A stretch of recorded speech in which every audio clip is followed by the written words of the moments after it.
TV. Revolutionary salute. Revolutionary salute. Like, share, subscribe. Welcome to the House of Revolution. You know I'm your humble host, the Yamin of Revolution, FBA, and our allies. Boycott all Asian businesses over the Rick Chow not guilty verdict. Salute to our little brother Cyrus, Belton. But before we get into this revolutionary work, y'all be sure to wipe y'all feet. That means hit the like button. You in the House of Revolution. Like, share, subscribe, support the platform, y'all. Well, revolution is real life. Revolution is for breakfast, lunch, and dinner. We got some revolutionary work to do. This is very disgusting. This little brother was killed over a bottle of water. These Asians can't get no more of our dollars.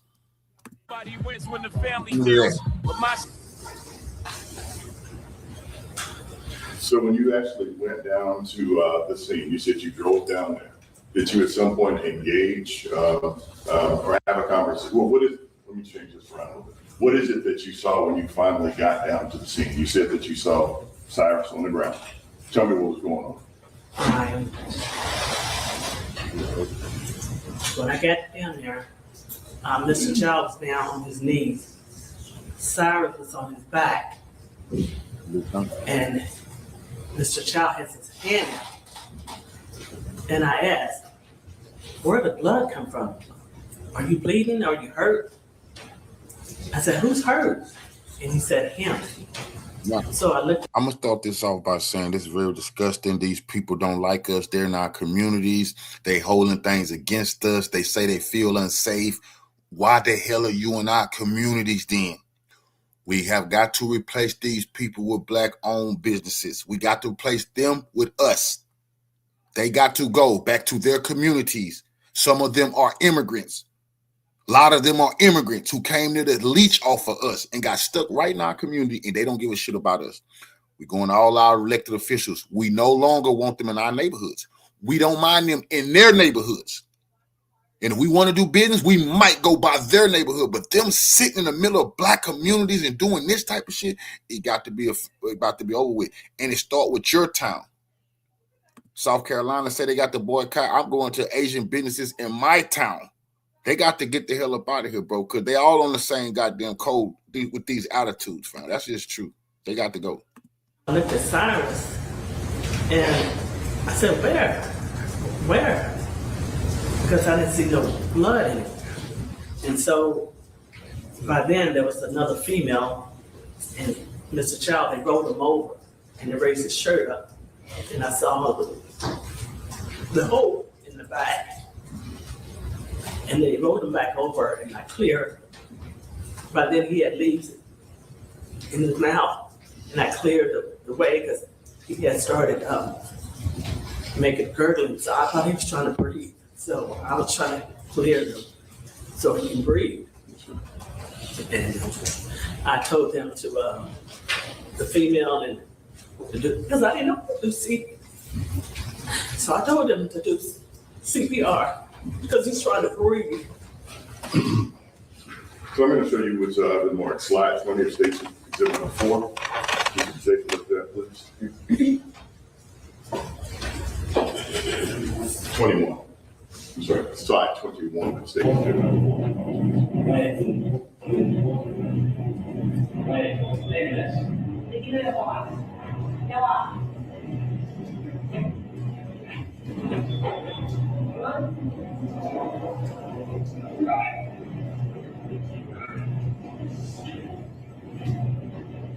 Sometimes I stay away from doing certain stories that I feel I have a personal connection to, not necessarily involved, but based on how I feel. Sometimes I feel like that could take away from me providing the facts. Earlier this week, a man who killed an unarmed teenager in South Carolina was found not guilty. And of course, the first thing people are mentioning out here is racism. The accuser was white and the victim was black. Now, as I went through this story as a possibility to bring it to you guys' attention, nonetheless just being aware, I quickly noticed that this man has a criminal history that wasn't even brought up in court. And then after waking up this morning hearing the victim's parents speak, it crushed me. And there was no doubt in my mind I was bringing you guys this story after that. So today, fam, we going to South Carolina. Then we headed to trial. We got to see what really led up to a man being found not guilty after killing an unarmed teenager running after him with his son. This trial was long, but we're going to try to be up out of here less than an hour. So before we go over this one, I want you guys to remember, I'm going to give you no angle. I just give you the story. So with that being said, make sure you like, comment, and subscribe. We'll jump right to it. If you ever wish payday came sooner, this might actually help. It's a banking app called Current with a bunch of useful tools. And one of the main tools lets you... Go home or you only give me $5. You're not going to get $10 back. You know what's the thing about y'all Chinese motherfuckers? Chinese? You know what Chinese means. Japanese. Don't make it anymore. You got to girl, don't be talking that little Japanese shit over here. This is America. America? I'll blow this motherfucker up if I don't get my motherfucking shit. Don't take it anymore. Okay, go on. Go on. I'm gonna talk English, not this Japanese shit. And we even seen a glimpse of this in Menace to Society, a movie that was released in the late 90s. Just pay and leave. Hey man, I said I'm gonna pay you. Won't you calm your motherfucking nerves? Damn, hurry up and go. What if I told you in the early 2020s, this would still exist and still play a huge part in our communities, prompting a known killer being set free for the very same reason? Shaquille Rick Chow, also known as Rick Chow, from Columbia, South Carolina, where he operated a Shell gas station with a convenience store. That gas station is located at 7441 Park Lane Road in Columbia, South Carolina. Over the years, Rick Chow had incidents that was used by force. Only 3 been documented, with the latest causing him to sell the property. Back in 2015, Chow confronted a woman accused of stealing cases of beer. When she threatened to shoot him, Chow pulled a .45 caliber Glock and fired about 6 shots in the car's passenger window. No one was injured, and Chow was not charged. 3 years later, in 2018, Chow shot a man in the leg after the man concealed an item in his clothes and then assaulted Chow. When confronted, the shoplifter was treated for his injuries and later pleaded guilty to charges related to the incident.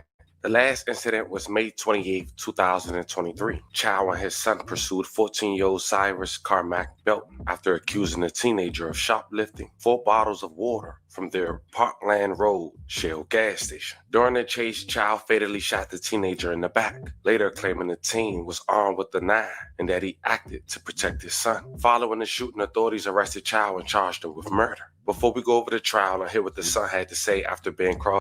And those bastards knew what they was doing. They knew damn well they should have gave the jury something else than just murder. Man, his ass would be, if they would have charged him with manslaughter, he'd be in jail right now. They were trying to set him up to get away with this shit, to put us in our place. Cross-examined during trial for his dad and hear a key witness who stopped what she did to try to help. Let's look at the surveillance footage that was later released 3 years later in May of 2026. During trial, Mr. Chow been arrested since 2023 on a no bond. Don, thanks. 3 years to the day that 14-year-old Cyrus Belton was shot and killed. Jurors in the Rick Chow murder trial are now seeing exactly what happened inside that convenience store. They are indeed. Prosecutors say that Chow, the former Columbia store owner, chased Belton from his Park Lane Road store back in May of 2023 and then shot him in the back over bottled water. The defense asserts that the teen pointed a gun at Chow's son, Andy, and that Chow responded by firing the fatal shot. Our Nick Neville has been following this case from the very beginning and joins us live after spending the entire day in the courtroom listening to testimony. Nick, tell us more about what the jurors saw on that surveillance footage. Judy, through multiple angles, jurors saw 4 bottles of water that Belton picked up, and he put each one back in the water cooler. He's then confronted by Andy Chow and Alice Chow, Rick's wife, before that chase ensues. The state says this tells the whole story, and the Chows escalated this situation.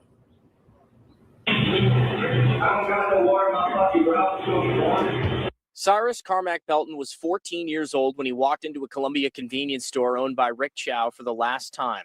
Jurors seeing that moment on camera in court as Chow is on trial for the teen's murder. During an exchange in the store, Belton's hands stay in his hoodie pockets as the Chows watch. Earlier, the state called several witnesses to the ensuing foot chase, including Devontae Bryan, who testified he didn't see anything in Belton's hands at the time of the shooting. Then he gets up, and as he's, like I say, he's getting up, but he's moving so fast, he's stumbling. Okay. So he, after the last stumble, it's like he's trying to get completely stand upright. So he maybe took a step or two after that, then that's when the shot went off. A key element of Chow's defense is that Carmack Belton pointed a gun at Andy Chow. On cross-examination of Bryant, Chow's lawyer is trying to poke holes in his testimony, honing in on inconsistent statements to law enforcement. Today, you're saying that's different, correct? Yeah. You have met with law enforcement, solicitors, everybody in between those 2 times, yes? Yeah. And we realize the first thing that you said about shot on the ground is not possible. No. Prosecutors asking one of the RCSD investigators on the case, Tyma Jordan, whether all of this could have been avoided had the Chows simply called law enforcement when they suspected shoplifting. What if a suspect, you had multiple camera angles of their face, high definition videos of their face, you had their shoe. What if they left behind 2 cell phones? Would that help you in identifying that person if they did commit a crime? Would that be helpful to you? Yes, it would.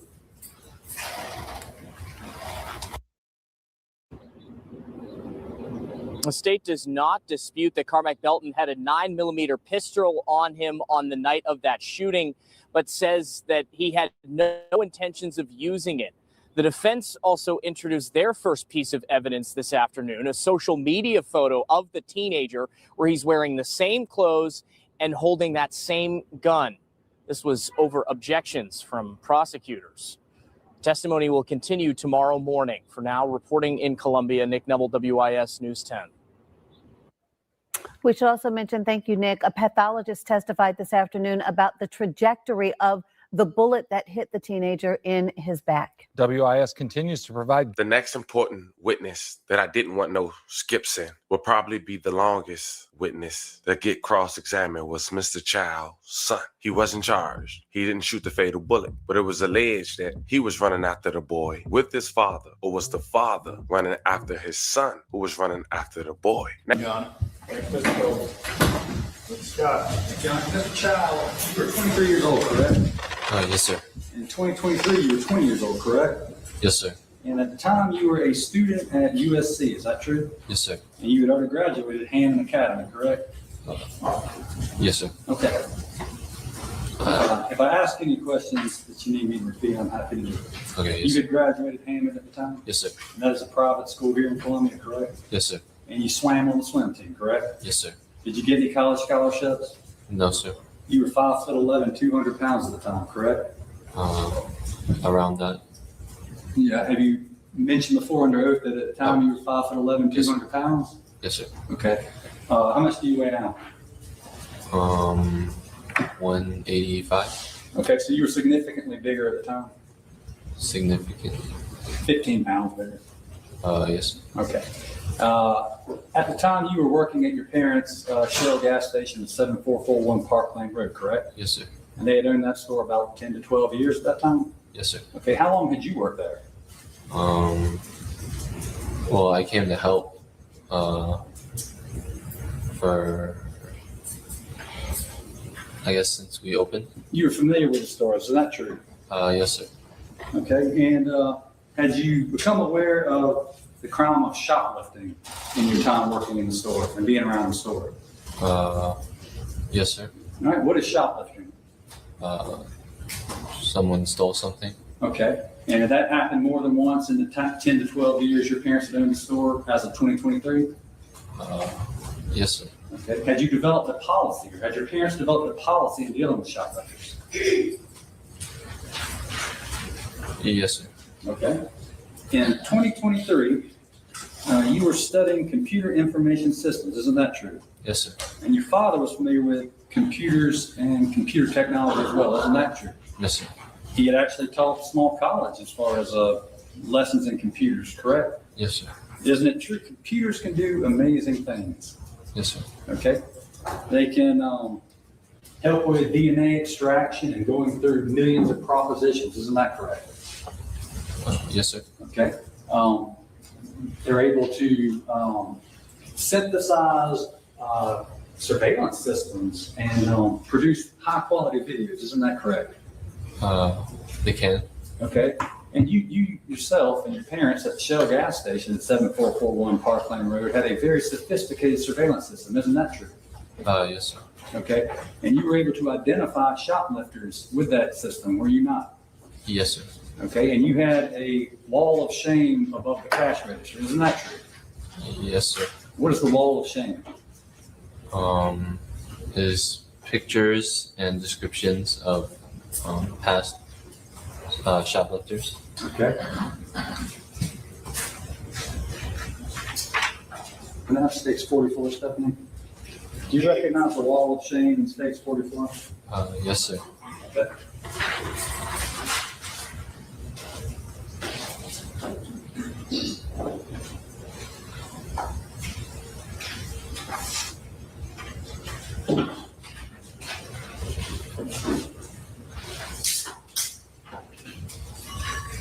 Andy, while she pulls up, what is the purpose of the wall of shame?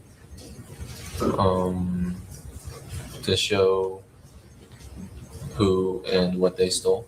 Okay. What is the purpose of showing who and what stole, or who stole and what they stole? To show other customers. Okay. And to show law enforcement? They can if they come in. Okay. And if somebody steals and makes your wall of shame and they come back in, are you able to identify them? Me, myself, or? Anyone. I mean, why would you have the wall of shame? Why would you have a picture of the shoplifter up?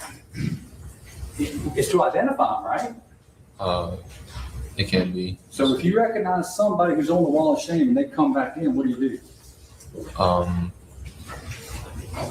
What I would do would be. What is the store policy at 7441 Park Lane Road, Shell gas station in 2023? What is the policy when somebody who's on the wall of shame comes back in the store?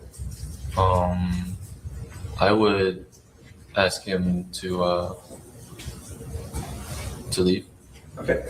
Now, you see all the people on the wall of shame in 2023?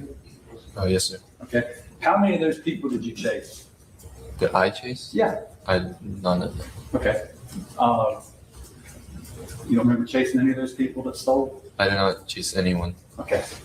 I see a number of other pictures here of people. Do you see the lottery tickets right there? And I don't know, Stephanie, can you zoom in on this? What's that guy? What's he doing there? Right there up under the monitor with the cash register. Probably the same thing as the same as the other pictures. Okay. Stephanie, can you zoom out please? Scroll over to see the clock on the wall there? Zoom in up under that camera. You see that, Andy? What are these people? Could be the same thing What's the same thing? as the other pictures. Okay. So you agree with me that you have a sophisticated surveillance system in there that is capable of generating high quality pictures of people you suspect of committing a crime, correct? You want me to ask that again? To me, it wouldn't be the highest. It wouldn't be high quality, but it's enough to see their face. You don't consider these videos we've been watching high quality? It can be higher, Okay, well, maybe not movie quality, but you can see their face. Yes, okay. And yet there's nothing to stop you guys from taking these pictures and sending them into law enforcement, correct? There's nothing to stop you from doing that, is there? No, sir. Okay. And you certainly know how to use 911, right? Yes, sir. Okay, and you've done it in the past, correct? I have not. I could have sworn when your lawyer was up here, you were talking about a 911 call. I could have sworn I heard your voice on a 911 call. Oh. Did I imagine that? I thought you meant before that. You've used 911 before, Yes, sir. and you use 911 to get law enforcement involved, correct? Yes, sir. And you use 911 when you see something illegal going on, correct? Yes, sir. Okay. And you use 911 to get law enforcement who's paid to do their job to come help, correct? Yes, sir. Okay. So you know how to use it? Yes, sir. How do you use 911? You dial 911? Very easy, right? Yes, sir. Okay, you have a phone, correct? Yes, sir. All right. Now, in 2023, you were working behind the cash register, correct? Yes, sir. And the cash register is raised up a little bit higher than the rest of the floor, correct? Yes, sir. And you got a pretty good view of the floor and the surrounding, correct? Yes, sir. State 68, please.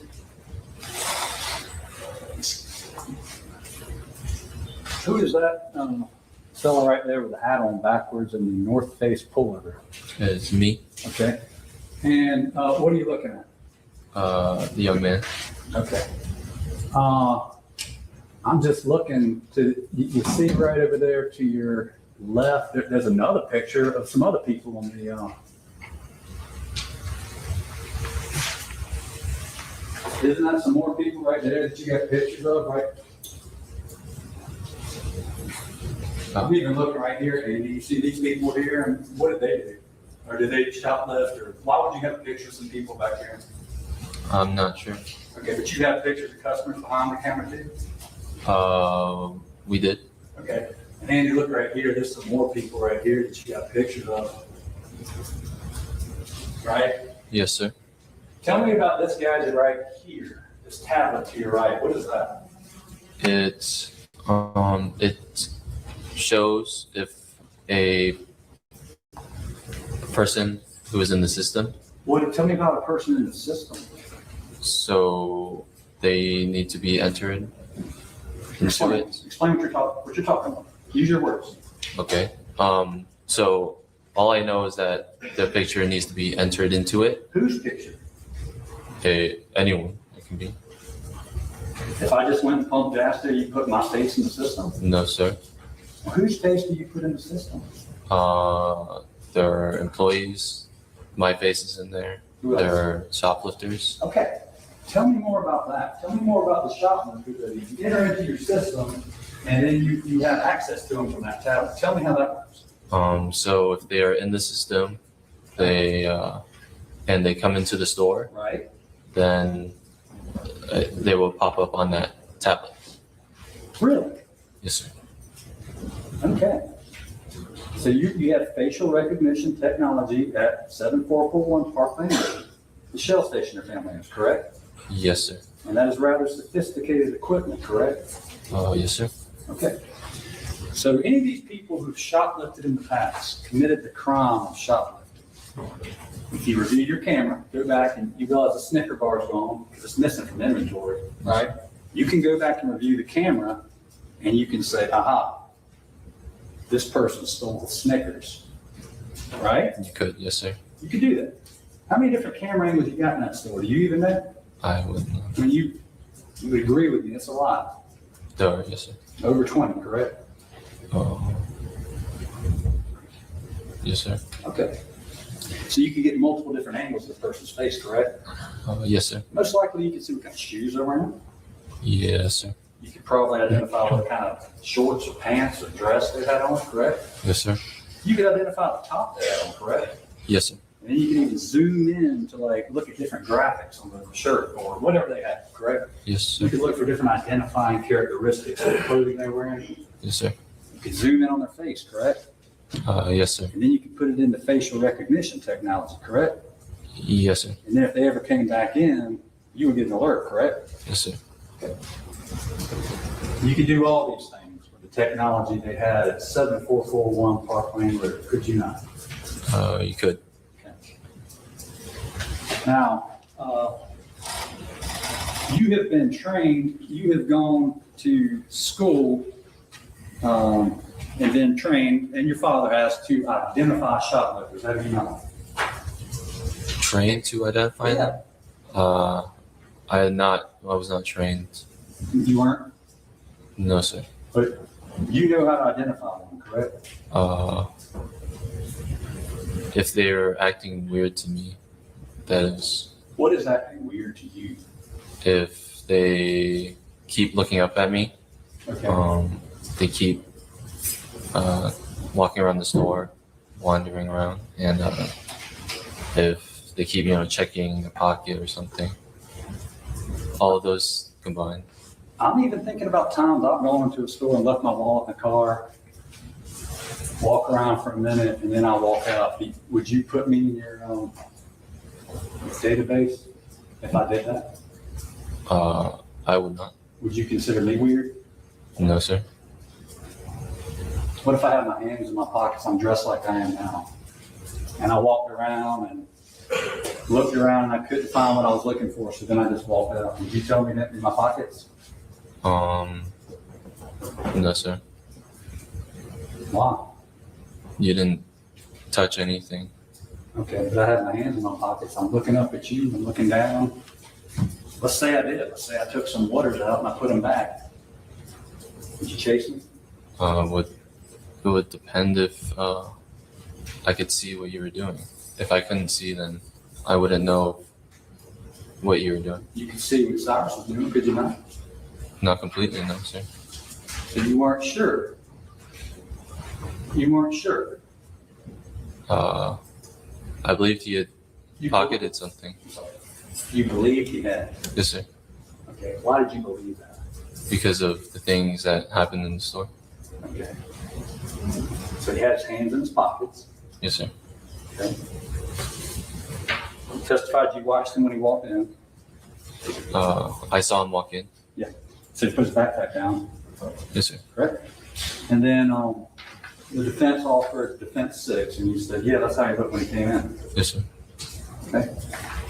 If he had a bulge in his pocket when he came in, why wouldn't he have a bulge in his pocket when he left? This is your exhibit. Well, I was mainly just seeing him put the backpack on the. Under direct, you told the lawyer that this is how he looked, and this is what you saw when he came in the store. Yes, He sir. clearly has a bulge in his pocket when he comes in the store. Why wouldn't he have a bulge in his pocket when he left the store? I was not focused on the bulge when he came in. You just testified that this is what he looked like, and this is what his pocket looked like when he came in. Looking at the picture, yes, sir. You identified this as being him, how he looked when he came in. Yes, sir. Okay.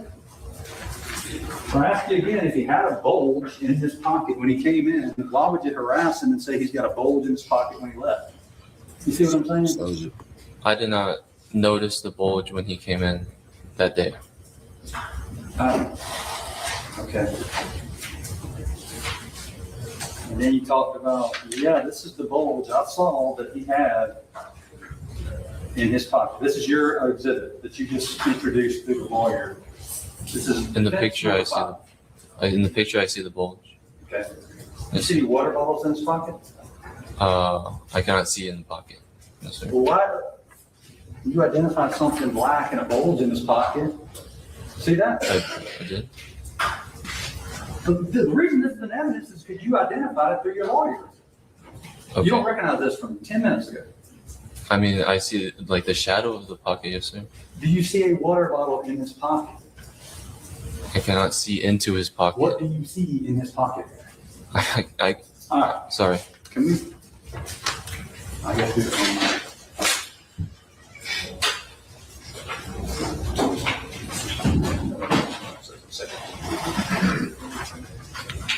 There's clearly something black in his pocket in the picture, states number 5. I'm gonna just point it to you. Do you not see something black in his pocket? To me, I just thought that was just the shadow of the pocket. Does it look like a water bottle to you? It does not. Okay. All right, with all the surveillance systems they had at 7441 Parkland Road, and with all the technology and the facial recognition, okay?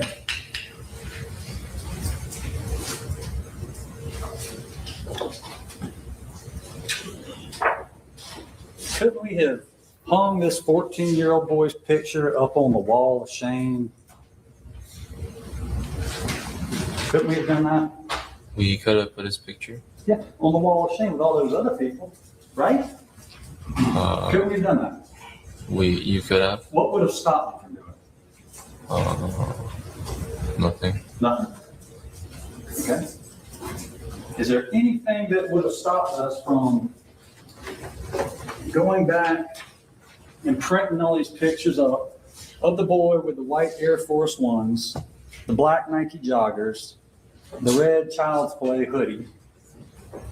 He never covered his face, did he? He did not. He never put the hoodie on, did he? He did not. We got Hundreds You of said still apply shots real took pressure. by law enforcement. Could we Show not? y'all how it's done. Could My you community. could. You could. Is there anything that stopped you guys from doing that? No, sir. Okay. And how long does it take to call 911? How many seconds does it take, you think, for you to hit 3 buttons on your cell phone? A second. 1 second? Yes, Is there anything that stopped you on that day from using 1 second of your time to dial 911? Nothing stopped me. No. And you know how to use 911 because you've used it before, correct? Yes, sir. You used it on that day, correct? Yes. Nothing stopped you from using it. No, sir. And you certainly have a cell phone that's capable of connecting to 911, correct? Yes, sir. Okay. But we didn't do any of that on this particular day, did we? Not until after. Yeah, it's a little late after, right?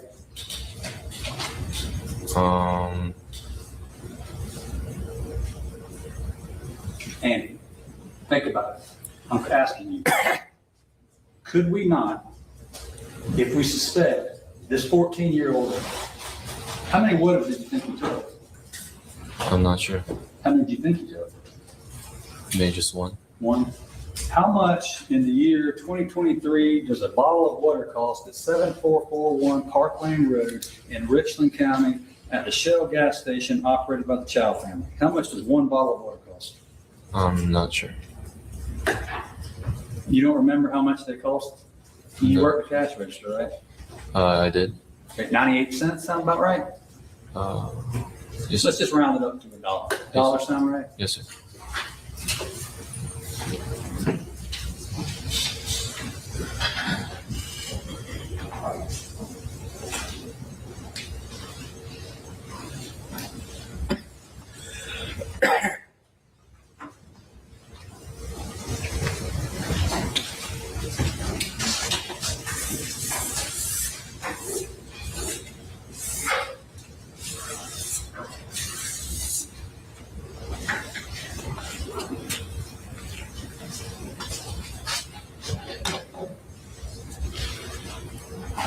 Think you took $1 worth of merchandise from the store, I did think that. Yes, sir. and you were certain of it. I believed he had taken it. Yes, sir. You strongly believed enough where you left your counter, you left the cash register and ran out there, correct? Yes, sir. You yelled at him. You soft-spoken of the day, right? Yes, sir. You weren't soft-spoken on that particular day, were you? Well, I just called out to him. You used your voice, right? You Yes, weren't. It's not difficult to hear your voice in these videos, is it? No, sir. Okay. And your dad, he ran with you, correct? He was behind me. He ran with you, correct? I would not. I didn't know what he was doing behind me. He ran with you, correct? You know, I asked and answered. He ran with you, correct? Watching the video, I saw him running behind me. Yes, He sir. ran with you, correct? You ran, you don't ask and answer because he doesn't like to answer. How It's did you fourth stop? time. Sorry. Go ahead. He ran with you, correct? Yes, sir. Watching the video, I saw him running behind me. Okay. And you're taught to obey your father, correct? Yes, sir. You understand my question? As in just like, Were you taught to obey your father? yes, sir. You were not taught to disobey your father, were you? No, sir. Okay. So when he yelled to you, Andy, stop. Do not do this. You listened to him, didn't you? Yes, sir. Huh? Yes, sir. So when he yelled that day, you stopped, didn't you? When? May 28, 2023. That's what we're talking about here today. Yes, You sir. remember May 28th of 2023? Yes, sir. You remember when y'all ran out the door after that 14-year-old boy? I walked out the door. Okay, we'll watch a video here in a second. Okay. But you remember when you exited the store with your father after the 14-year-old boy? Yes, sir. Okay, and you remember right then when your dad said, stop. Stop, Andy. Let's stop right here. You remember when he said that? No, sir. Because he didn't, right? You did not. He didn't say that. No, sir. And if he had, you would have obeyed him because you obey your father, right? I would have stopped. But you guys continued running along up Spring Tree, correct?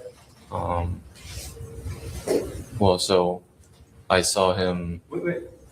Okay, but if you need to explain the question, I'm just asking you continue to run up Spring Tree towards. After he started running, yes, I ran after. When did he start running? So I had gone to the corner of the store, and I hear my dad come up behind me and call out, "Hey!" Right. And then I see him, the young man. He turned, and then turned back around immediately and started sprinting down. Okay. And so that's when I started to run. Okay, so that was after y'all went around the corner. Let's see. I kind of slowed down at the corner. Just Yes.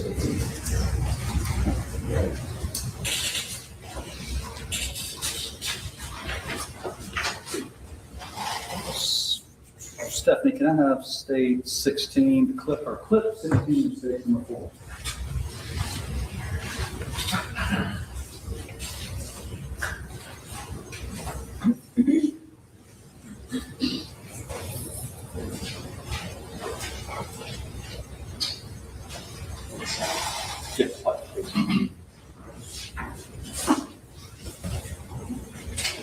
This is the young man that you were talking about, correct? The red shirt? yes, sir.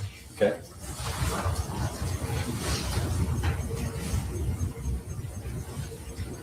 That's you watching him, correct? Yes, sir.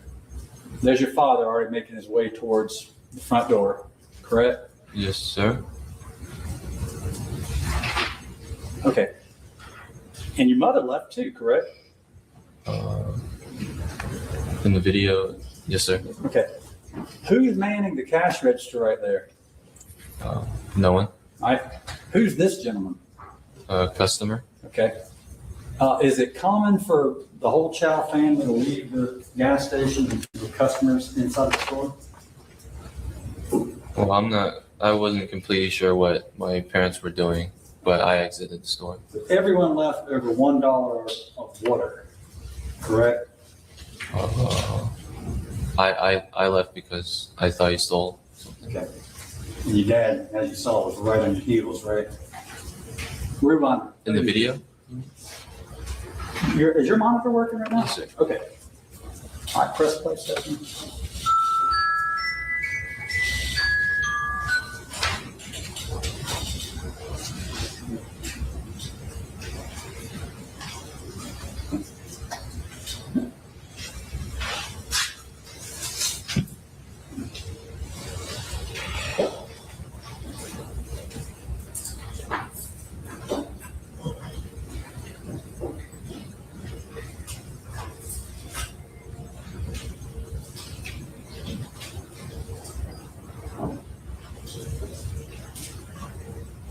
Okay. You guys are right together, are you not? Yes, sir. I see sorry? that. I see that, yes, sir. Yes. Is that yes or no? Yes, sir. Okay, thank you. Stephanie, can I have clip 20 from slide 4? And tell me, before we watch this, tell me what you said. You just walked out of the gas station? Is that what you said earlier? Yes, sir. I walked out. You just walked And then I walked to the corner. All right. How would you describe what Cyrus Carmack Belton did when he walked out? Was he walking or was he running when he left the gas station? Out the door. Yeah. He was walking. Rather casually, was he not? You could say that. Okay. Was he looking over his shoulder or anything like that? Or No, sir. he just kind of casually left the store? Yes, sir. And you two just bust out after him, correct? I was just walking out. You were walking out? Yes, sir. Okay. Press play, Stephanie, please.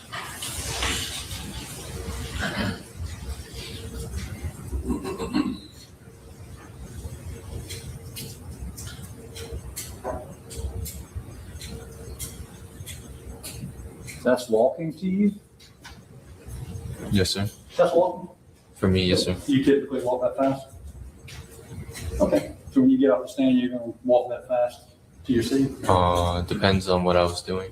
Okay, what were you doing there? I guess it would be a brisker walk, but I wasn't running up the store.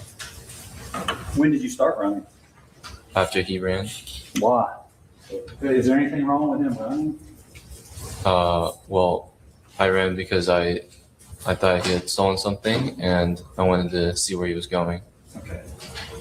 How far were you going to chase him, do you think? I'm not sure. Just going to see where he was going. a mile? What if he had run a mile? Would you have kept chasing him with your dad? I'm not sure. I'm not sure what I was doing. You don't know at what point you stopped chasing a 14-year-old? I don't know when I would stop. Let me see clip 21, state sport, please. Do you remember when his shoe fell off as he was running? Remember that? I did not see that. Okay, you didn't see him running with one sock and one shoe? No, sir. I did not notice that.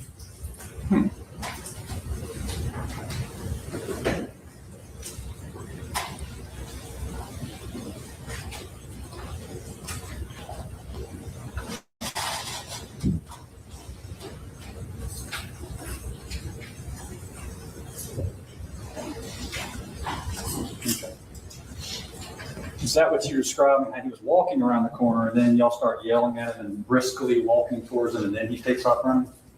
I just hear my dad call out "Hey" to him.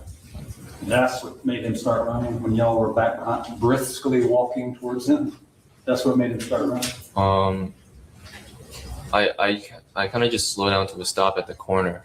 I wasn't walking at him. You slowed down to, okay, let me go back. Let's watch it again because I didn't see that. Go to clip 20 of state score and let's watch Andy stop as he goes to the corner.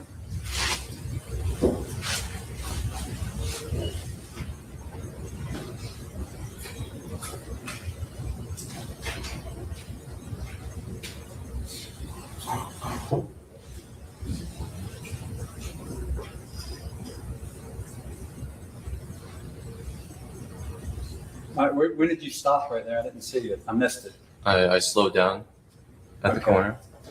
Okay, and then he started running. And every time you see somebody run, you feel compelled to run after them, right? I did. Well, I believe he had stolen something, so I ran to go see where he was going. Okay. Let me have clip 24 of state sport, please, Stephanie.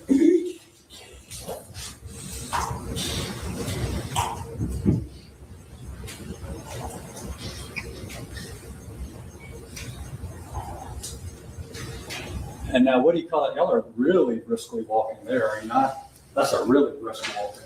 Well, he's running off screen, so that's when I started running after he started. Okay, you're running now. Yes, sir. That's running. Yeah. You're no longer briskly walking, you're running now, right? Yes, sir. And what's your dad doing in that video? In the video, he's also running. Okay. And is he saying, Andy, let's stop. Let's do not leave the parking lot. Let's stop right here. I did not hear that. Okay, he didn't say that? No, sir. Okay. And now the boy lost his shoe. You know your mother went and picked it up from the scene, right? I learned that afterwards. Okay. And he's running so hard, he comes out of his shoe. You know that now, right? Yes, sir. Okay, you don't dispute that, do you? No, sir. We saw the video, right? Yes, sir. And he's running so hard, his cell phones fall out of his pockets, correct? He throws them out. Okay. Well, you said before they fell out. Did you not? I know you're saying he threw them out today. Have you ever thrown cell phones on the side of the road? I never. Okay. And he didn't either, did he? No, he threw them. If I showed you the video from your store the day of where you said they fell out of his pockets, would you still deny that? Yes, sir. Okay. Your Honor, we need to refresh his memory of the video. Let me ask first, if this will help refresh your memory. Read this and tell me if you deny that you said any of those things. Don't say it out loud, just read it, see if you refresh your memory.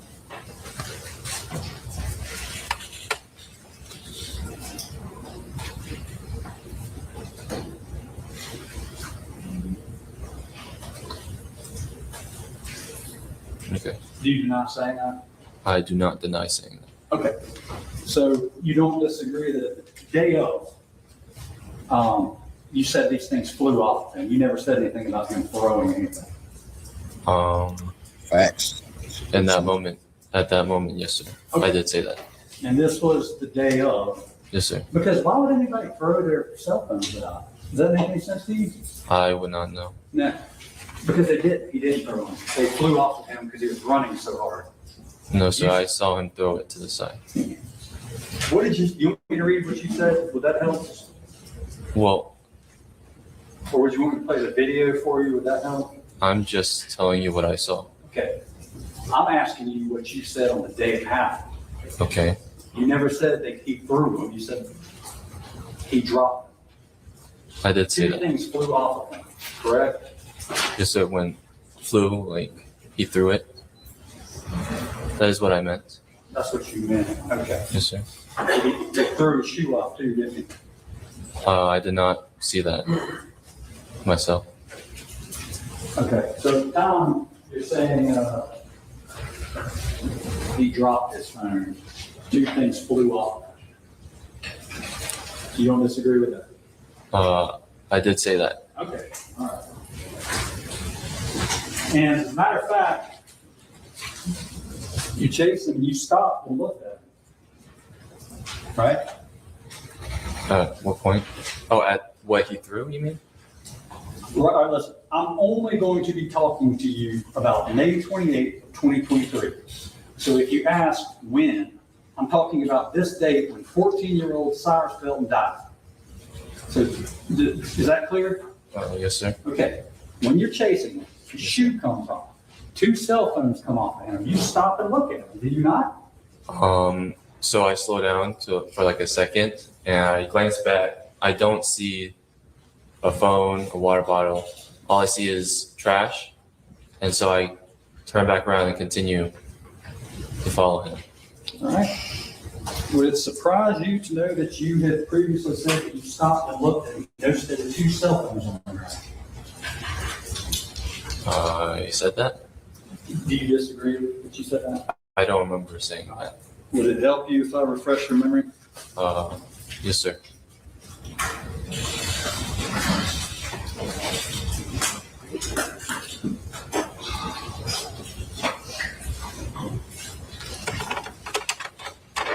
You stopped to look at what he had dropped, correct? Try to see what he had thrown, yes, sir. Okay, you do agree with me then that you stopped to look. Well, it wasn't like a full stop. What was it? I slowed down. It was so in the video you see me full sprinting, and so I slowed down to see, and I don't see anything, so I turn back around and continue to keep You going. didn't see the white sheet right there? No, sir. Or the cell phone? No, sir. One was white there, right? The phone? Yeah. I'm not sure. You remember your mother collecting them and bringing them to the gas station that night? I remember her saying that, yes, sir.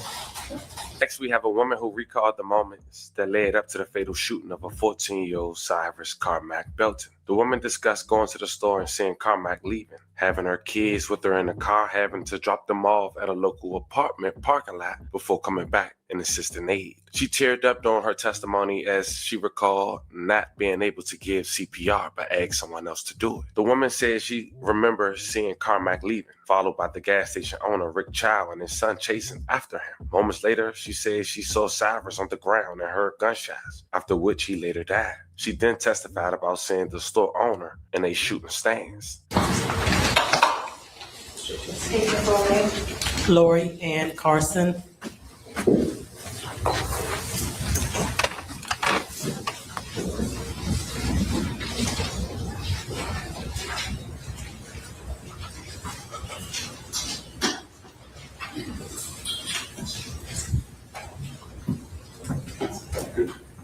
Yes, sorry. Thank you. I ran out of work at podium. All right. Good afternoon, Ms. Carson. Tell the jury just briefly, just to get acquainted with you, and two things I'll ask real quickly. You got a court reporter who's here. She's going to be taking everything down that you say, so just need you to speak loudly enough for her to hear you and for each of the members of the jury. And also, I'm glad you did that. If you're not in your head or saying, if you could just say yes or no so that the court reporter can take it down clearly and nobody will assume what you're saying. Just want to make sure it's all clear. Yes. All right, thank you, ma'am. Where are you from? Originally, Hopkinsville, Kentucky. And what brought you to South Carolina? My husband was in the military in Fort Campbell, Kentucky. He got out there and then we moved here to Columbia, South Carolina, where his parents reside. What branch? Army. All right. And are you currently employed? I am. Where are you employed? United States Postal Service. How long have you been there? 25, 26 years. All right. All right. And do you have other family here in South Carolina? No, I have just my husband's family and my kids, but my family's in Kentucky. All right. And so your kids are physically here in South Yes. Carolina? Okay. Are they in Columbia? Yes. All right. And do you grandmother? Yes. How many grands you got? It makes you smile when you talk about that. Yes. 8. You got 8? 8. All right. So let me ask you this. We're going to focus a little bit more specifically on 2023. Yes. So May 2023, you said you have 3 children who are here? I do. All right. Do you mind naming them? I do mind. Okay. You do mind? Do you have a daughter named Kim? I do. All right. And was she living in Columbia back in 2023? She was. What side of town was she living on? Side of town. I don't know if that's. I live on Northeast. I don't know if that's still the Northeast area of Columbia or she lived off of Spring Tree, off of. So off of the Spring Tree Park Lane area? Yes. Yes. I don't know what kind of. So would that have been the area where the convenience store is located that is owned by the defendant, Rick Chow? Yes. Now I'm going to show you just a couple things real quick. First, it states exhibit number 18 and states exhibit number 19. Okay. Thank you. So take a look at states 18 and 19. Do either of those photos look familiar to you? They do. All right. So if we start with states exhibit number 18, and I think it's up on the board now, so you can handle that to me. Yes. Thank you, ma'am. So the first one is states 18. Tell me what that is. A convenience store? Okay. Which convenience store is that? Shell station? All right. And I'm going to show you states number 16. Now that's more of an aerial view. Is that a better condition? Right. Yes. Okay. What is it you see in there? The convenience store, Spring Tree, Park Lane. All right. On the corners of Spring Tree and Park Lane? Yes. And that's the area where your daughter was living back in 2023? Yes. All right. Now, if we focus a little bit more specifically on that particular day, can you tell me a little bit about what was going on, what you were doing that day? We was going, my daughter and grandkids was going to see a movie that they chose. And we just thought Sunday, day before the holiday, we'd just go out and enjoy ourselves. So you indeed went to see a movie that day? We did. All right. And after the movie, what is it that you decided to do? Take Kennedy back home, but she needed to stop at the store to get something to drink. Okay. And so the store that we are looking at, is that the store that you stopped at to get something to drink? Yes. Had you been in that store before? Twice. All right. Can you tell me why you've gone into that store? Yes. My grandkids had been looking for some candy slime liquors. So I was on the hunt trying to find the candy that they wanted. So I stopped in there once and they was like, come back in probably a couple of weeks. They should have it then. So the second time I stopped back in there and I don't believe I purchased it then. They were still stocking up. But having gone into that store at least 2 times, you were familiar with the layout of the store? Yes. A little bit familiar with the decoration? Where the candy was at, yes. I knew where to go to find it. Yes, ma'am. And you're a little bit familiar with the decorations in the store? Yes. All right. I'm going to show you something, State's Exhibit number 52. Same objection as before, Your Honor, but it's been, Okay. I'm showing you what's been listed as State's Exhibit 52. Can you tell me if you recognize that picture? I did. All right. And in recognizing that picture, you said, were there anything like photos or decorations that stood out to you when you were in that store? Yeah, a lot of photos. Okay. And is what you're looking at from States 52 a fair and accurate representation of the photos that you saw when you walked into that store? Yes.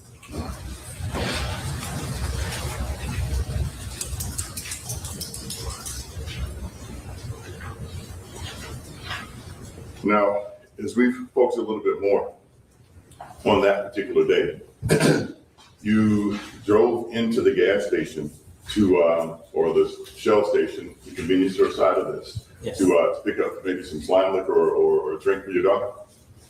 Candy. Or some candy. And what happened next?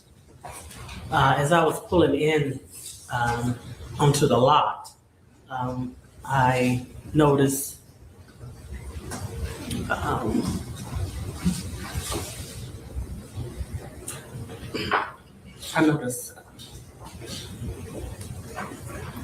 I noticed Cyrus coming out and taking off running with the two other gentlemen behind him following suit. You said following suit. Let me ask you this. Yes. So, What kind of car were you driving that particular day? BMW SUV. Okay, BMW SUV? Yes. All right. I'd like to show slide number 20 from State's Exhibit number 4.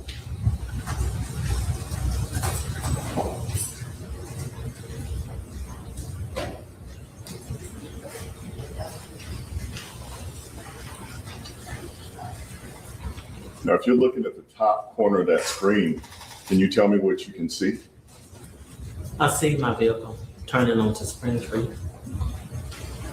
So that vehicle right there is its paws. That's your vehicle? That is my vehicle. And tell me again what type of vehicle that is. 2017 BMW S5.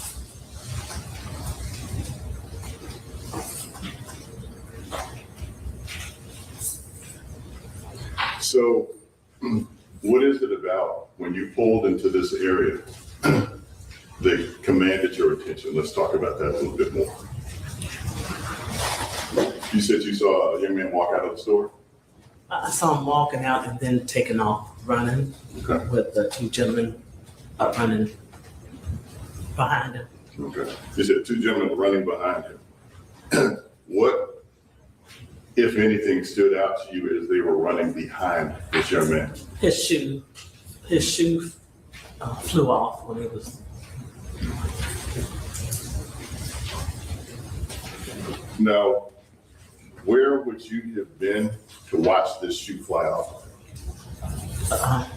I had pulled onto the lot and I stopped. Okay. So I was able to see. So I'm going to show you what's been marked as State's Exhibits number 21.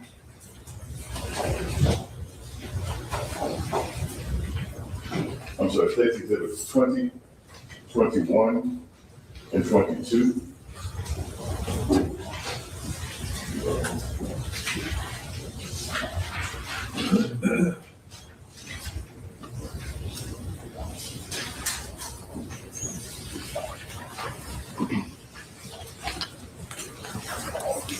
So I'm going to hand you State's 20. Can you tell me what that is a photo of? Yes, Spring Tree Drive. Okay. I'm going to show you State's 21. Can you show me what that's a photo of? Just a bigger view of Spring Tree Drive. And is that also the corner of that store in the parking lot? The parking lot, yes. 7441 Parkland Road? Yes. The store belonging to Rick Chow, the defendant? Yes. You sure? Yeah. Let's start with 20. So can you explain to the jury about where you would have been as you pulled into that store and you saw two adults chasing Cyrus? I would have been just on the edge. I pulled in pulled onto the lot. So I was at the edge, Okay. And I'm gonna, just off the street. so what I'll do, you got another witness step down?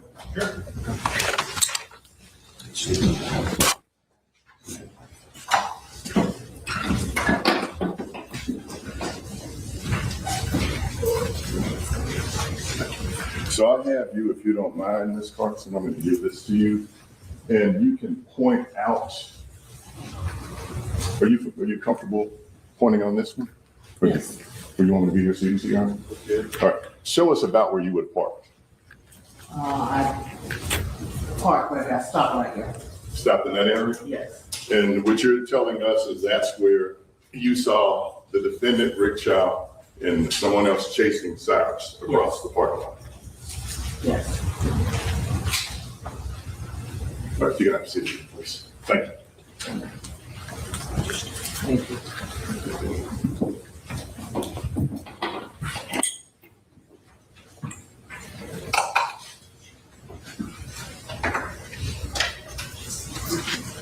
Now, I'd like to show you what's been marked as states 24, slide 24 from states number 4, exhibit number 4.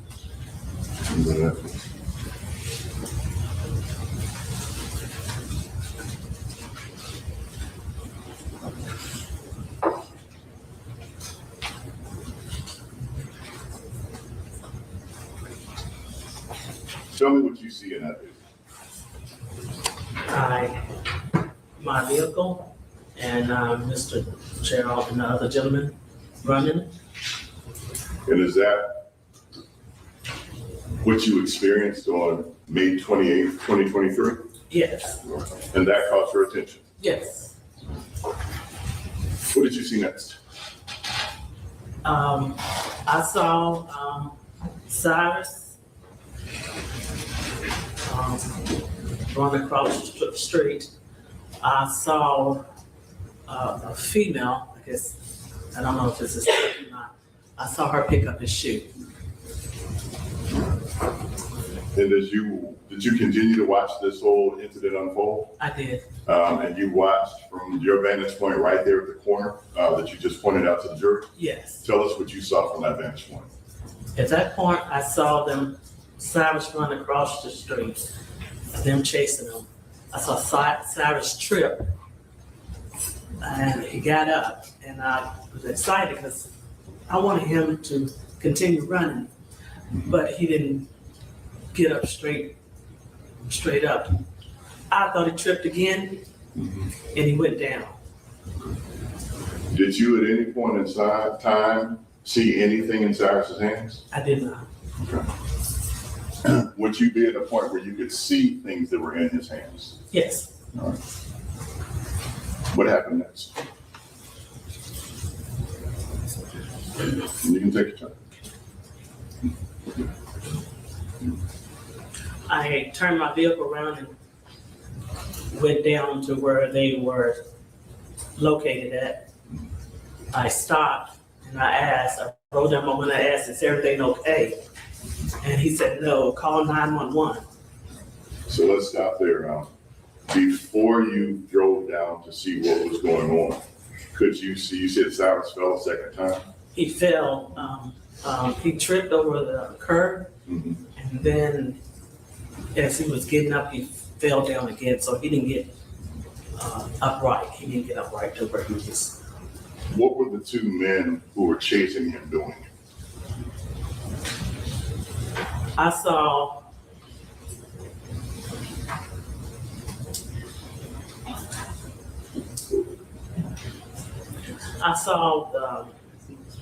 the son.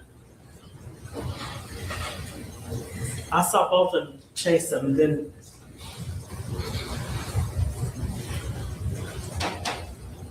when I drove down there, I can't at this point because I had to turn my vehicle around. So I had to look left to make sure no car cut me. So then I drove down there, and when I stopped and asked if they needed help, was everything okay? The son, they was distance apart from Cyrus. Cyrus was in the middle of them, and Mr. Chow was in front of Cyrus. Cyrus was already laying on the ground, and the father was near the position where his head was at. So let me ask this, just to make sure I'm getting this chronologically correct. Before you drove down there, you saw them run in front of your car. Yes. All right. And you saw him fall a couple times. Yes. All right. And then as he fell, you saw him, when he fell the final time, can you tell us where they were positioned? I cannot tell you. Can you tell us what, if anything, you saw Mr. Chow, the defendant in this case, doing, or his son doing when he fell the final time?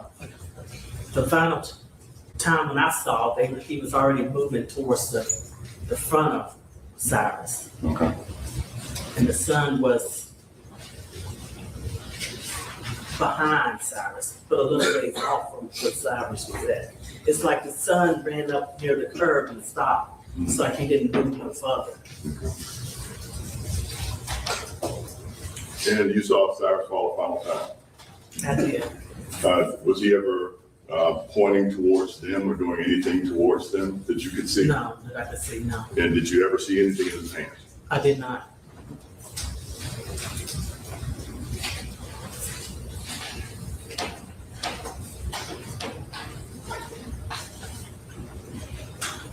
So when you actually went down to the scene, you said you drove down there. Did you at some point engage or have a conversation? Well, let me change this around a little bit. What is it that you saw when you finally got down to the scene? You said that you saw Cyrus on the ground. Tell me what was going on.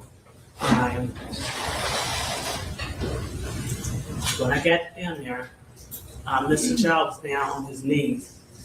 Cyrus was on his back. And Mr. Chow has his hand out. And I asked, where'd the blood come from? Are you bleeding? Are you hurt? I said, who's hurt? And he said, him.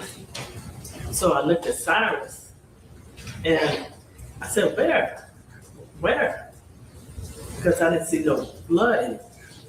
And so by then there was another female and Mr. Chow, they rolled him over and they raised his shirt up. And I saw the hole in the back. And they rolled him back over and I cleared. By then he had leaves in his mouth and I cleared the way because he had started making gurgling. So I thought he was trying to breathe. So I was trying to clear him so he can breathe. And I told him to, the female and because I didn't know what to do CPR. So I told him to do CPR because he's trying to breathe. And I told him to do CPR. So the young lady started doing chest compression. And Mr. Chow was getting CPR mouth to mouth to him. And I just told him to keep on. And you tried to do what you could to help with the situation after Cyrus had been shot? Yes. Do you know who shot Cyrus? I don't know who shot, but I know when I went down there, when I turned my car around, went down there and stopped, Mr. Chow was in a shooting stance, where he's standing upright with his legs, and he had his arms like this. Like, can you stand and demonstrate to the jury what you mean by shooting stance? And hold on for a minute, let me move this. May she come down again, Your Honor? Yes, sir. Thank you. When I drove down there and stopped, the scene was over here. And I rolled down my window and he was in a stance like this. And what did you do when you saw Mr. Chow in a stance like that, the defendant, Mr. Chow, in a stance like that? I asked him, was everything okay? He said, no. Call 911. And is that what you did? Yes, I had my family in the car, so I needed to get them out of danger and drove them up to the next apartment lot. And then I ran back down. And as I was going up, though, I was calling 911, but I was so nervous because I needed to get back down there and help them.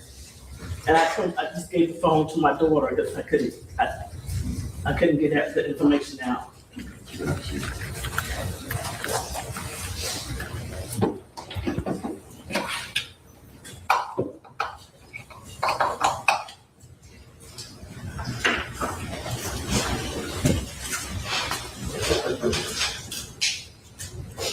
Court indulgence. Yes, sir.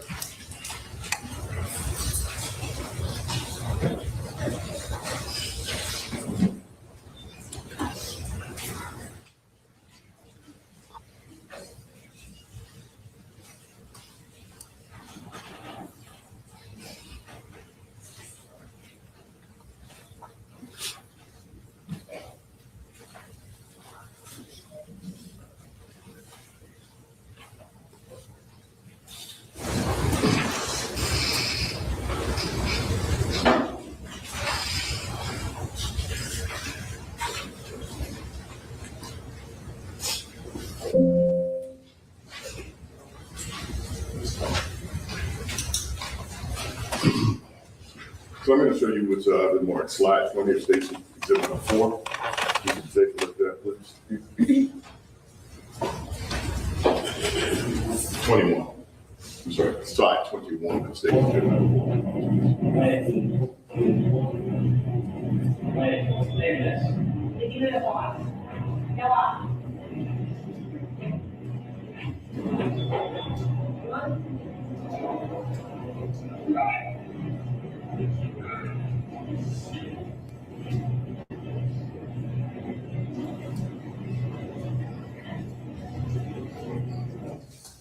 So we loop back a little bit just to go back to the beginning of this. What is it that you saw there? You talk about shoot? Shoot came on. Okay, and that's what you saw? I saw him run, on the red, bright red Could you see? sweatshirt, so I was able to see him. But I saw a shoot that's white and it just flew off as he was running. Could you see his face? I saw his face. Tell me what you saw.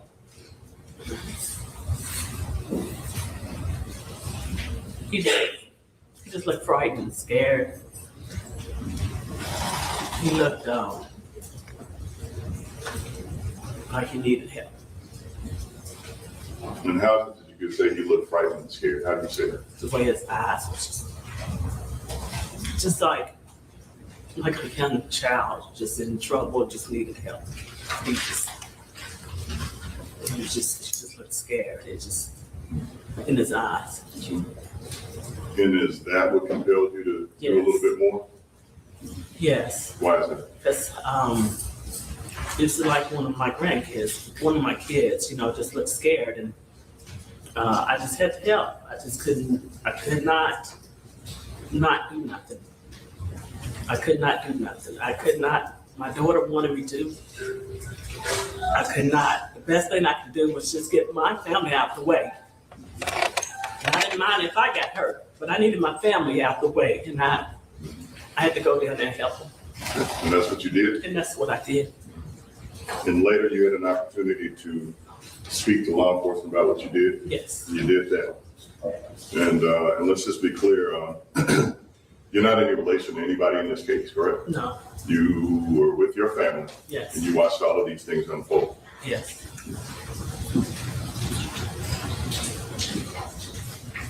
Court indulgence.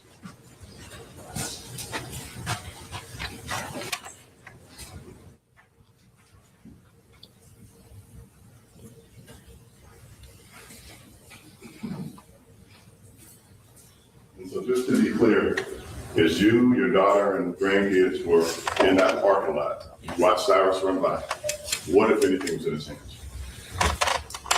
I saw the backpack on his back, but I didn't see anything in his hand. And as he ran down Spring Street, what was in his hands? I didn't see anything in his hand. And as he fell multiple times, what was in his hands? I didn't see anything in his hand. And from your vantage point, you feel certain you would have seen if something was in his hands? Yes. Thank you, Your Honor. That's all I have. And on the very first day of June of 2026, after nearly 8 hours of deliberation and several questions to the judge, the unanimous jury found Rick Chow not guilty of murder. We, the jury, unanimously find the defendant, Chi Rick Chow, as to the charge of murder, not guilty. Fine number 302, foreperson, June the 1st, 2026. Madam Corley, this is your verdict and the verdict of the entire jury. Yes, ma'am, it was. Thank you. Would you like to poll the jury, Your Honor?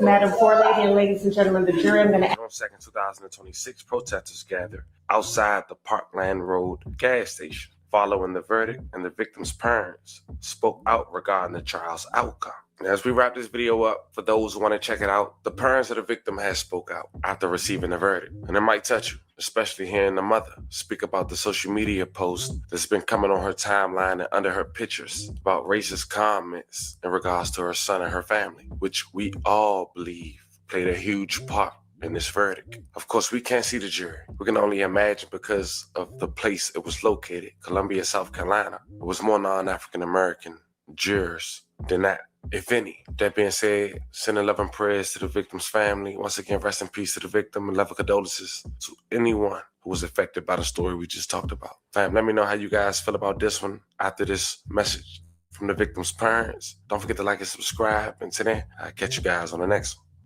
He shot him dead, like as if he was a dog. And I do not understand how that jury could come back and say that he was not guilty. He was in a runner's stance. It was shown by the pathologist, and they said he was not guilty. It was devastating for me to get a call from Alvin S. Glenn letting me know that Rick Chow was released. That broke me more than you can ever imagine, because my murderer of my son was set free. And it's not fair, and it's unjust. And nobody can tell me that this is not racially motivated, because I'm not supposed to be on social media anyway.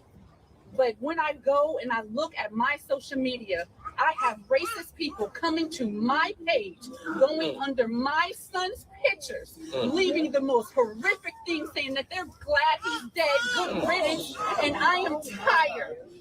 I don't want this to happen to any other child. No black or brown child, you have to go through this. No parent should have to go through this. This has to stop today. And I just learned today that South Carolina, if it's a murder charge, that they cannot bring in any of your prior acts. Rick Chow shot 2 people before. Rick Chow accosted a child in that store and beat her up with a gun on her hip. And none of that information could be brought to light. And I do not think that is fair. And if that is on the law books, that needs to be changed. Because if that was not there, then my son would have gotten justice. And to allow this person to terrorize this neighborhood for 12, 13 years is ridiculous. And it's just showing that it's okay. Yeah, they gotta go. To treat black and brown people. Them immigrants gotta go. My son loved everybody. He would tell me like, "Oh, Mom, you're being judgmental. You shouldn't do that. That's against God." And the devil shot him dead, and he laid right there. And we got no justice from South Carolina. And I think it is disgusting. And I don't even know why. I have no words. But every day I will not be able to speak to my son, hear his voice change, see him grow, go to prom. He will never get married. I would never hold my grandchildren, nothing. But Chow is able to go home with his lion son, Andy Chow, and they're able to have dinner with the wife, Alice, who all 3 of them came out that store, and they chased my baby. And I think the entire family should be held accountable because it was racially profiled. Everybody. And I do not think that is right, and they all should be punished. And I don't know what laws that we need to create to help our people, but it needs to be done, and it needs to be done now. Cyrus should not be gone. None of our children should be gone from the acts of racism, from profiling, from any of that. He should be here. And until the world treats us like we are human beings, I mean, come on. Y'all hire us. Y'all want us around. You like our culture. You want to listen to the music. You want to wear our clothes. You want to do all of that stuff. But when it comes to protecting us and when it comes to looking at our children, you look at us as if we are animals, and we are not. I am a college-educated woman. I hold a master's degree in information technology management. My son was not a thug. He was a 14-year-old boy who was trying trying to find its way. And for any person that acts like when they were 14, 15, 16, 17, that they did not do nothing wrong, that they did not smoke and drink and do and have sex and do whatever that they were not supposed to do by their parents, it is a lie. And it is judgmental, and I refuse to allow any of you to sit up there and make it seem like we were bad parents, because we were not. All of our children make mistakes, but I don't see anybody saying, oh, well, you know what, my kid did X, Y, and Z. My kid did X, Y, and Z. No, they're coming onto my page. Nigga, my daddy was an outstanding member of the community and a good man, nigga. Me and my brothers was terrible, nigga. It's not right to judge that mother or that little brother. Demonize my child, and I will not have it. And it stops today. Keep your opinions to yourself. And until you are in my shoes and you have to bury a child, I don't want to hear nothing from you.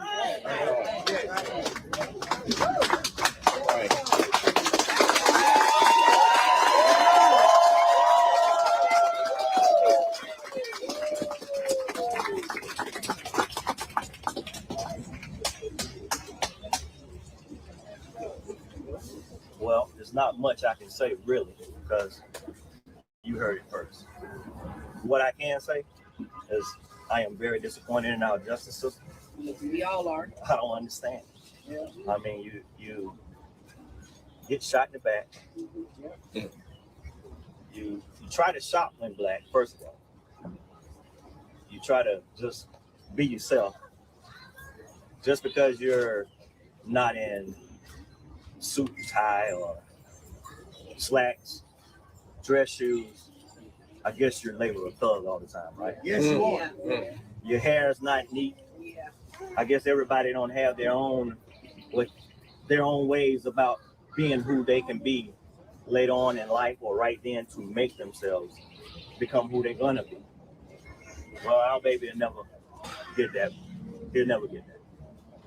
Just like his mom said, we would never see it. We would never know what he could have been, where he could have been, what he would have brought for us as family. We are lost for words. But one thing I can say, we got a lot of family out here. We got a lot of family.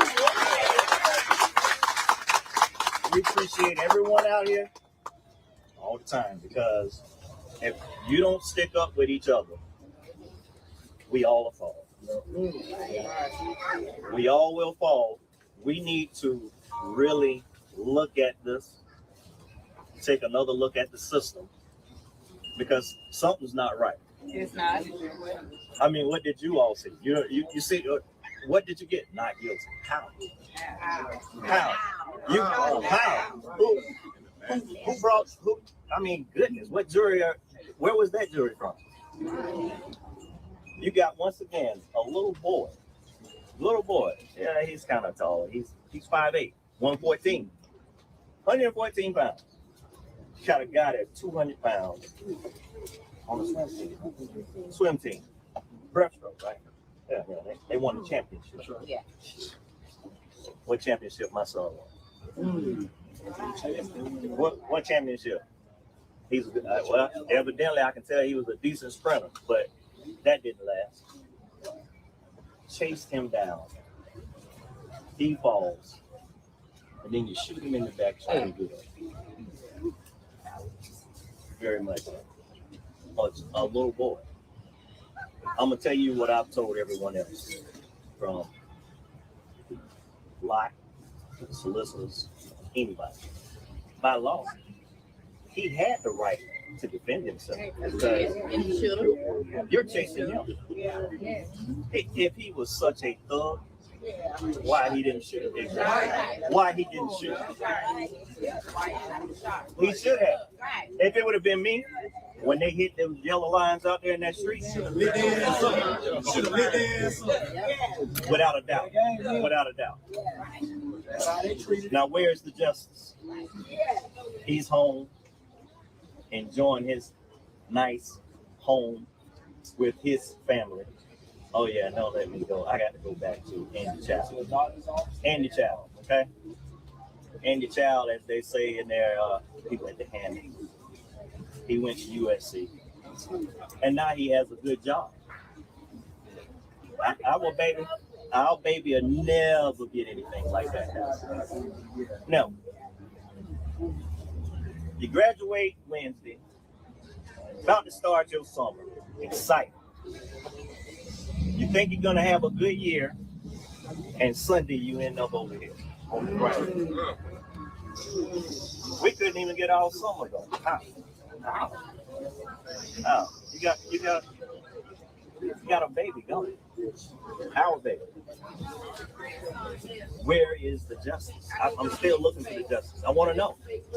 Someone needs to do something. Come on, make a space. Make a space. And any of them little kids sitting in a chair. Thank y'all so much. I don't know. Make a space for the grandmother. Excuse me. In conclusion, what is clear is that this community won't stand for this again. What we know is that these parents suffered horrific loss. What we know is that their child was not a thug, that their child did not act, that the only thing he did was run away. He ran 130 yards again from the store up the street. It should never happen again. And with the community's help, it won't happen again. Thank you so much for coming. Are we able to ask one question here? Just want to talk about him as a person, as everybody is here today to mourn him as a person. Can you just talk about who he was as a teen and how you're remembering him just so many years later? Cyrus was very generous. I recall after Cyrus passed away, his principal came to the home and she told me a story. And I was looking for these shoes because I purchased them for him, couldn't find them. Come to find out, there was a young man at his school that needed some black shoes, and Cyrus took them off his feet and gave it to him. Now, in this day and time, in this era, a 14-year-old taking off expensive shoes and giving it to somebody is unheard of. That was our son. That is what he is, what he embodied, who he was. Young little boys that when we're out and about, if he sees anyone that's homeless, he'll give his money to them and ask, hey, can I give my money to the gentleman? Or can we feed them? We also used to feed the homeless with all our kids.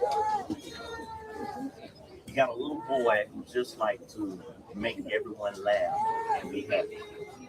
We actually wanted him to be a doctor because when someone's not feeling well, he wants to be the one to take care of them. He wants to be the one that fix you something to eat, give you something to drink, whatever it takes. He wants to be the one that makes you smile. He wants to be the one. You can't be that. But you got a joyful kid that is gone, that everyone says is a thug. And not to mention, I got all the calls like you. Your son needs to burn in hell, and and all this, that, and the other. I got it when it first happened. I'm still getting into it. But you want to label my child as a thug. You don't even know my child. He was a good, loving young boy that's now can't become the man that we know he could have been. That's the kind of son that we had inside. Can I ask you just one question? What would you say to the young people who had to keep them encouraged? That's tough. Yeah. It's tough. Yeah, that's tough. Listen, go ahead. That is a tough question, and the reason I say it's very tough is because Cyrus did everything that we taught him to do, and he still got it. I want you all to understand something. You as parents, you raise your child the way you want to be raised yourself, or how you were raised. We did that. You want your child that when you're not there to do what they're taught. You got to understand, you can't always be with your child when they're out and about. You don't know what's going on when they're wherever they are or supposed to be. You don't know they're always there or with a friend. Sometimes you don't know what that other friend is influencing. So for some of you people that comes in our inboxes and saying that we're not good parents and we didn't do this, how the hell you know? Because everyone that knows us knows how we are about our kids. Everyone, from the school to whenever they played sports, community. But church. I mean, goodness, you stayed in church.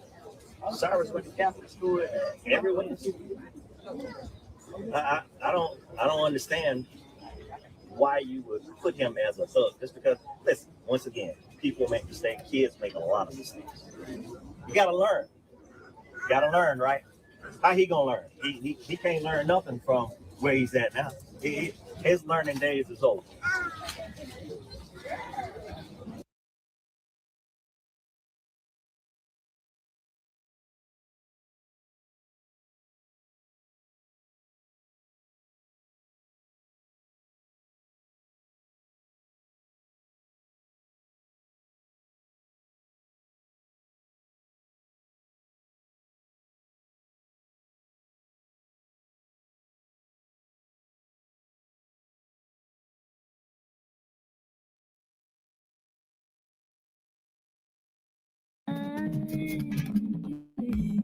And I'm feeling good.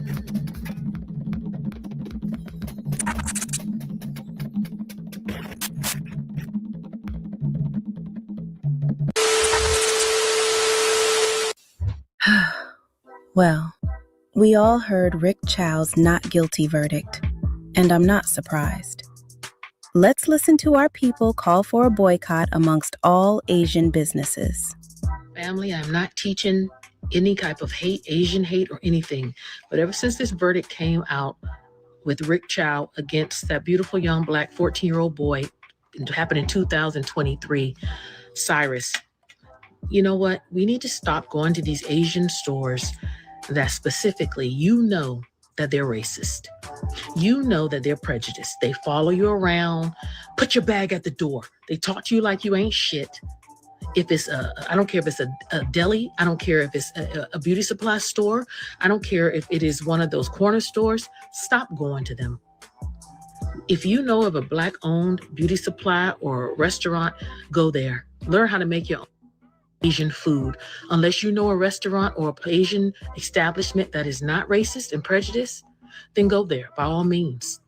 But the only way we're going to change these people, we got to hit these people where it hurts. See, another black boy dying, they don't give a shit. They don't. Start hurting their pocketbooks. Start affecting the fact that they can't send their children to these Ivy League schools and private schools. You ever look at the cars that a lot of these people drive who open up stores in black neighborhoods, and these Asians open up in black neighborhoods? Most of them got Lexus. They got BMW. They got Mercedes. Back home in DC, Maryland, Virginia area, if I go in my neighborhood, Seat Pleasant, Maryland, a lot of those people have Virginia tags with on a Mercedes. They're not living in the hood with us niggas. They out there in the outskirts, in Great Falls, and all those beautiful areas. They're making money off of Negroes, treat us like shit, and go back to their neighborhoods. We need to establish our own. And again, I'm not telling you, all Asian people are not bad, all white people are not bad. But when you go into any establishment, black folk, and I'm not talking about you Negroes going in there trying to steal and showing your ass acting like fucking idiots, because there's a whole responsibility piece that you black people, we got to be honest about too. Some of y'all are just lying, thieving, and you act like a bunch of monkeys. And that's why they build on that. I'm not talking about you all. I'm talking about those of us who are hardworking. We go in here with integrity. We treat everybody with respect. And we go into these Asian establishments or these Arab establishments, they treat us like trash. Stop supporting them. When their dollar starts going down, they'll understand. And that's how you beat the system. And not just Arab or Asian, I'm even talking about African. Anywhere we as the Black Americans go. And again, I'm not talking about you Negroes who go in there and act a fool and be still and act like showing your ass. I'm talking about we hardworking, kind-hearted people who come in there, and then these owners look at us like we stealing. We know damn well that's the furthest from our mind. If you go to any of those stores and they still treat you inhumane, don't go anymore. Say what a lot of y'all don't want to hear. If you're going to be online outraged that that man murdered that little boy, because yes, 14 years old is a little boy. That's a child. That's not a young black man. I don't care what anybody says. You need to stay out of their nail salons. You need to stay out of their beauty supply stores. You need to stay out of their gas stations, their corner stores. We need to have a backbone. As a collective, the black community is fine. I don't care. I will say it. We haven't efficiently boycott shit since the Montgomery bus boycotts. I can't think of a time that the black community has actually realized the power of the black dollar, withheld it, and made a change from boycotting. Y'all be talking about Target, but Target, you put a little dent in their sales. They're still up, functioning, running, not shutting down stores. You haven't made any real change because y'all can't stay out of fucking Target. We keep giving money to these people, these corporations, these entities that keep playing in our faces, that are racist like people, and I don't understand it. Realize the power of the black dollar. Stop giving these people our money, or shut the fuck up. By the way, let's stop going to these Asian and Indian stores altogether. The same thing has been happening for centuries, and enough is enough. Let's stop supporting these businesses that hate black people. Their minds was made up as soon as they saw that little black boy walk into the store. Do not go to those Asian or Indian markets, period. Oh, and the nail shop. That child situation and him getting off guilty, me seeing that woman walk out crying. If it ain't the time to go natural now. We shouldn't be in that beauty supply store. Go natural now. Wear the fro now. Take the wig off now. Man, stop going to them faux shops. Bubble tea. Real shit. We can boycott all that other shit. Target, all that other shit. We gotta boycott the other junk. If we saw that black woman crying, we gonna stand up. What's up with it? Bro? For real. But we shouldn't be eating no sushi. No nothing. No Timu, no dupes, no none of that. For real, no none of that. If we can do that same thing to Target, we can do the same thing to them. For real. For real, it happens all the time. This keeps on happening. And we gotta do something. What else do they be doing? What else they on? I don't think black people should shop with Asians anymore. Asians, Chinese, Japanese. Black people gotta start putting everybody in the same category. Like, bitch, the Latinos, the Mexicans. At this point, I just really want to see black excellence. I want to see black nail salons open up. Y'all doing pedicures. It'd be like, I want to see black grocery stores, black banks. I want to see black representatives, black schools, black educational systems. I want to see black people totally segregate from every other race. And I think that's the only way our race will ever truly be safe, is because everybody else in every other race is the enemy. Literally, I'm just sick of this shit. I'm really just sick of black children dying and nothing being done about it. And then all these to walk around with their kids safe inside doors. I don't like that. That ain't black people. Y'all need, myself included, stop going to them Asian stores. Them where they treat y'all bad. Where when you walk in there, they looking at you like you already stole something. If you walk into a store and they already looking at you like you already stole something and you just walk through there, turn around and leave. Stop giving these Asian people, these white people, these Muslim people, even when the first time you walk in there, if you black, they think you gonna steal. Stop giving your money to them. Learn how to make Chinese food at home. It ain't nothing but rice that's gonna fill you up and then dissolving the sugar. That's all. Come on, y'all. Y'all gotta do better. We all gotta do better. Stop giving our money to these people. They show you how they feel about black people when you walk in their stores. Stop giving your money to them. See, I had already started doing it, but It's time, black folk. It's time. We know for a fact that this particular group of people would probably have to pack their bags and go back to their goddamn house if we didn't shop with them. Let's go and do it. I already started doing it a few years ago. I'm gonna be honest. Once I moved out toward the West Coast and actually met them, I said, shit, I got a chance to make money off of them because of my license and my profession. But I ain't giving them shit else. I think we need to start doing it. I'm never going to be honest that some of the Asian community, especially the ones with the restaurants, hair stores, and businesses, are actually aggressive, are naturally violent towards the Black community.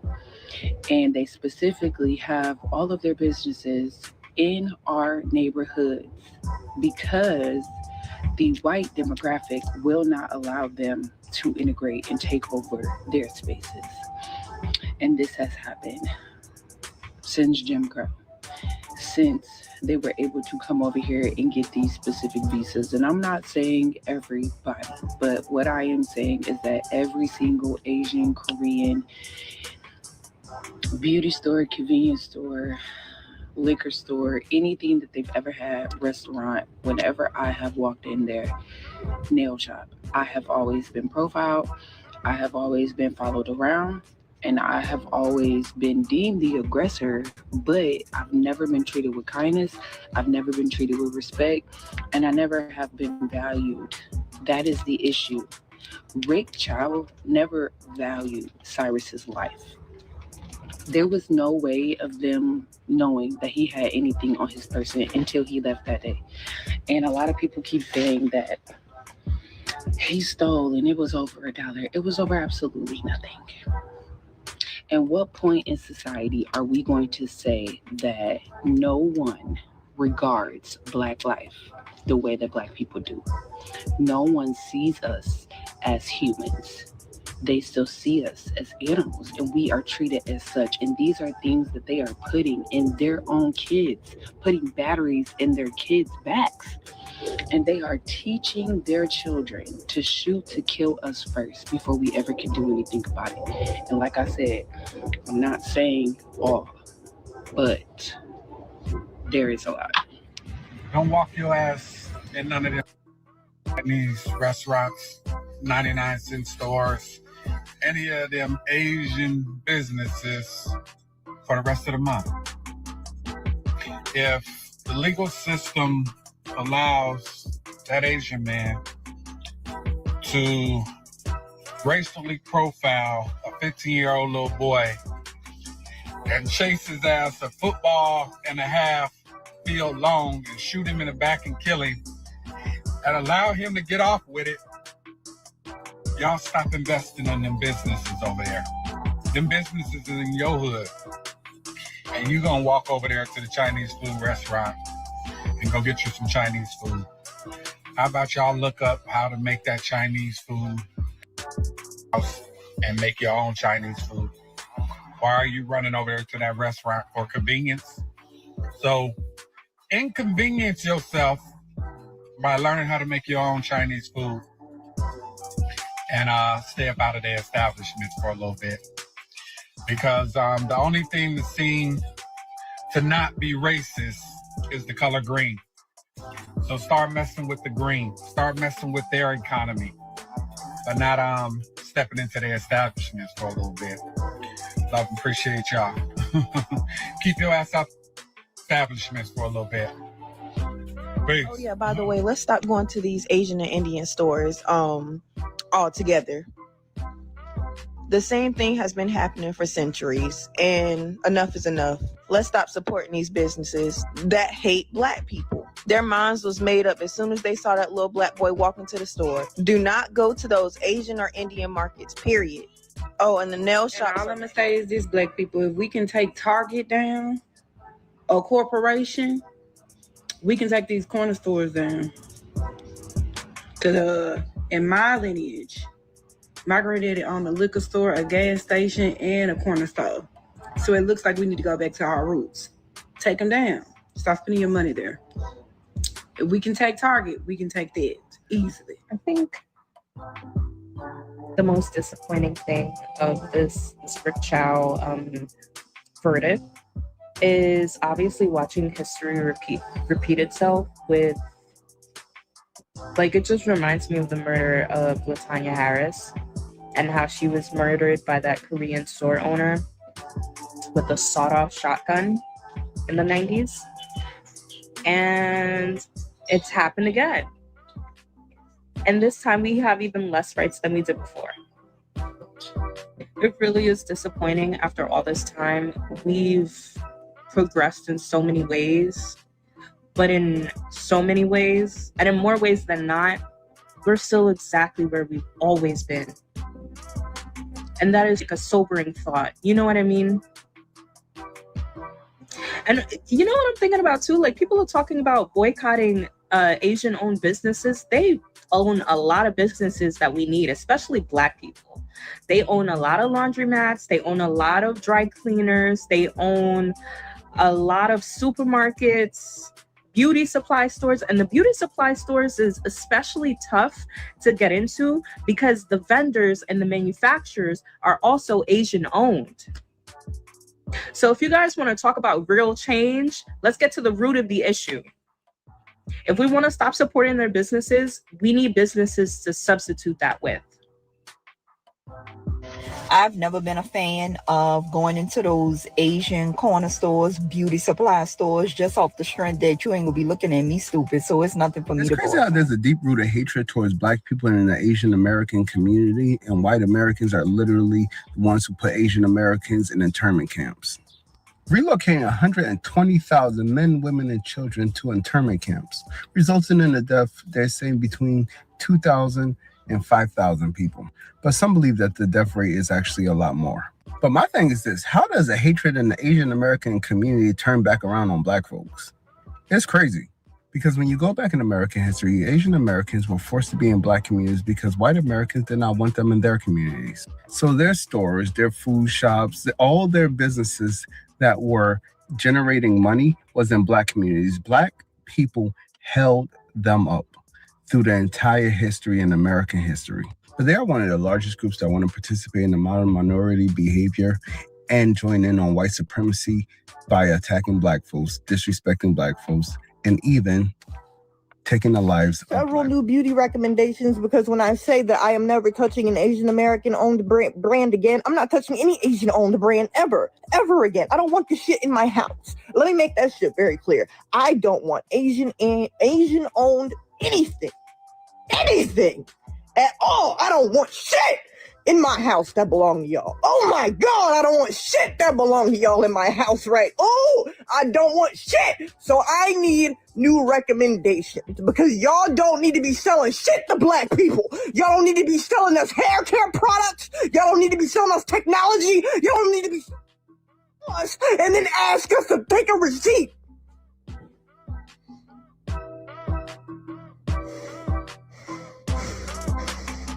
I need new beauty brands. Please and thank you. And let me please be crisp. I don't give two pence. Who live in a predominantly Black neighborhood, area, whatever, they sometimes are really racist. Really racist. For example, when I was in Virginia with my little cousin, we went into a store, right? A hair supply. You know, I picked up that lip oil. Y'all know what lip oil I'm talking about. We checked out. Boom, what did that lady say? 2 minutes. We didn't even walk outside the store. She said, "Did y'all buy that?" She checked us out, mind you, and we were the only people in the store. So I'm just like, you checked us out, you seen us pay, and you asked me if I just stole. Really? And she followed us around the store the entire time. So I'm just like, what? I thought I was tripping at first, but she deadass was in every aisle that we were in, and then she would peek, and I'm just like, ain't nobody about to steal from you. Keep in mind, me and my little cousin been going to this hair store for like years now. So it's just like, girl, I ain't never stole from this lady before. Why would I steal from you now? Black folks, let's shut them down by not going to any of their shops in our neighborhoods. Fuck them nails, bitch. Grow your own or go somewhere that's Black owned. Fuck the hair store. You have your own. Or go somewhere there's a lot of Black shops that sell hair too. Okay? Stop going to their liquor stores, corner stores, gas stations. Okay, I'm not talking about just the Asians. I'm talking about the Arabs, the Arabs, the Turks, the people from India. No one is taking us seriously. You know why? Because we ain't even taking each other seriously. Everybody's looking at us like, y'all still playing around? Like, why haven't y'all come together and did something? We can't wait for them because they're waiting for us. No one's going to be there for us. We have to do it on our own. And all you have to do, we ain't got to march, rally, none of that. All we have to do is stop shopping at their shops. 95% of their business is us. Just stop going. One thing I will say about Rick Chow being found not guilty on all charges in the Asian community, it's very easy right now for Black people to simply take our dollars out of the community. Most of us have not stepped foot in a Asian or nail salon in years. I have not been to a nail salon since 2020. We are in 2026. There is no issue to just buy the stuff that we usually would go to a beauty supply store to buy and go order it online. Like they reported months ago, we are experiencing record lows of drinking for our generation specifically. We're not going to the Asian liquor stores and buying liquor. Black people aren't eating Chinese food like we did back in the day when it was the 90s and the early 2000s. No one's buying their children chicken and broccoli and chicken with their french fries. We're in the gym, we're meal planning, we're using that money to go to the grocery store and buy groceries. So now add that with Black people intentionally boycotting. Add the fact that the economy is already shit. A lot of these businesses will be gone by 2025. All right, so y'all seen on the news where the Asian man Rick Chow unalived 14-year-old Cyrus Belton from Columbus, South Carolina. I want to say that we as Black people have to stop supporting people in their businesses when they treat us with disrespect. They want to follow you around the store when you come in, trying to act like you're going to steal something. And a lot of these foreigners have unalived our Black children, right? But yet they come over here to our country to make a better life for themselves and their family. But they come over here with racism and prejudice. You have to stop supporting these people's businesses. Like the Asian people, you have to stop supporting them. Do not go give them your Black dollar after what just happened to this child. Cyrus Belton, who was 14 years old, got shot in the back behind Remember a dollar. how y'all was all in an uproar? Like, we're not going to Target, but you was still going to Walmart, even though Walmart and Target ever did. Oh, okay, keep that shit up for the Asian shops. Don't shop. The wig you got, bitch, is gonna have to last. Them tracks you got, gonna have to last. That nail you got done, it's just gonna have to last. Cause see, all the thought pieces, all the TikTok commentary, all that shit don't mean nothing if you gonna go in and you spend $1 and a nickel. Don't spend shit. And this is not any game or hustle, cause I can hear money.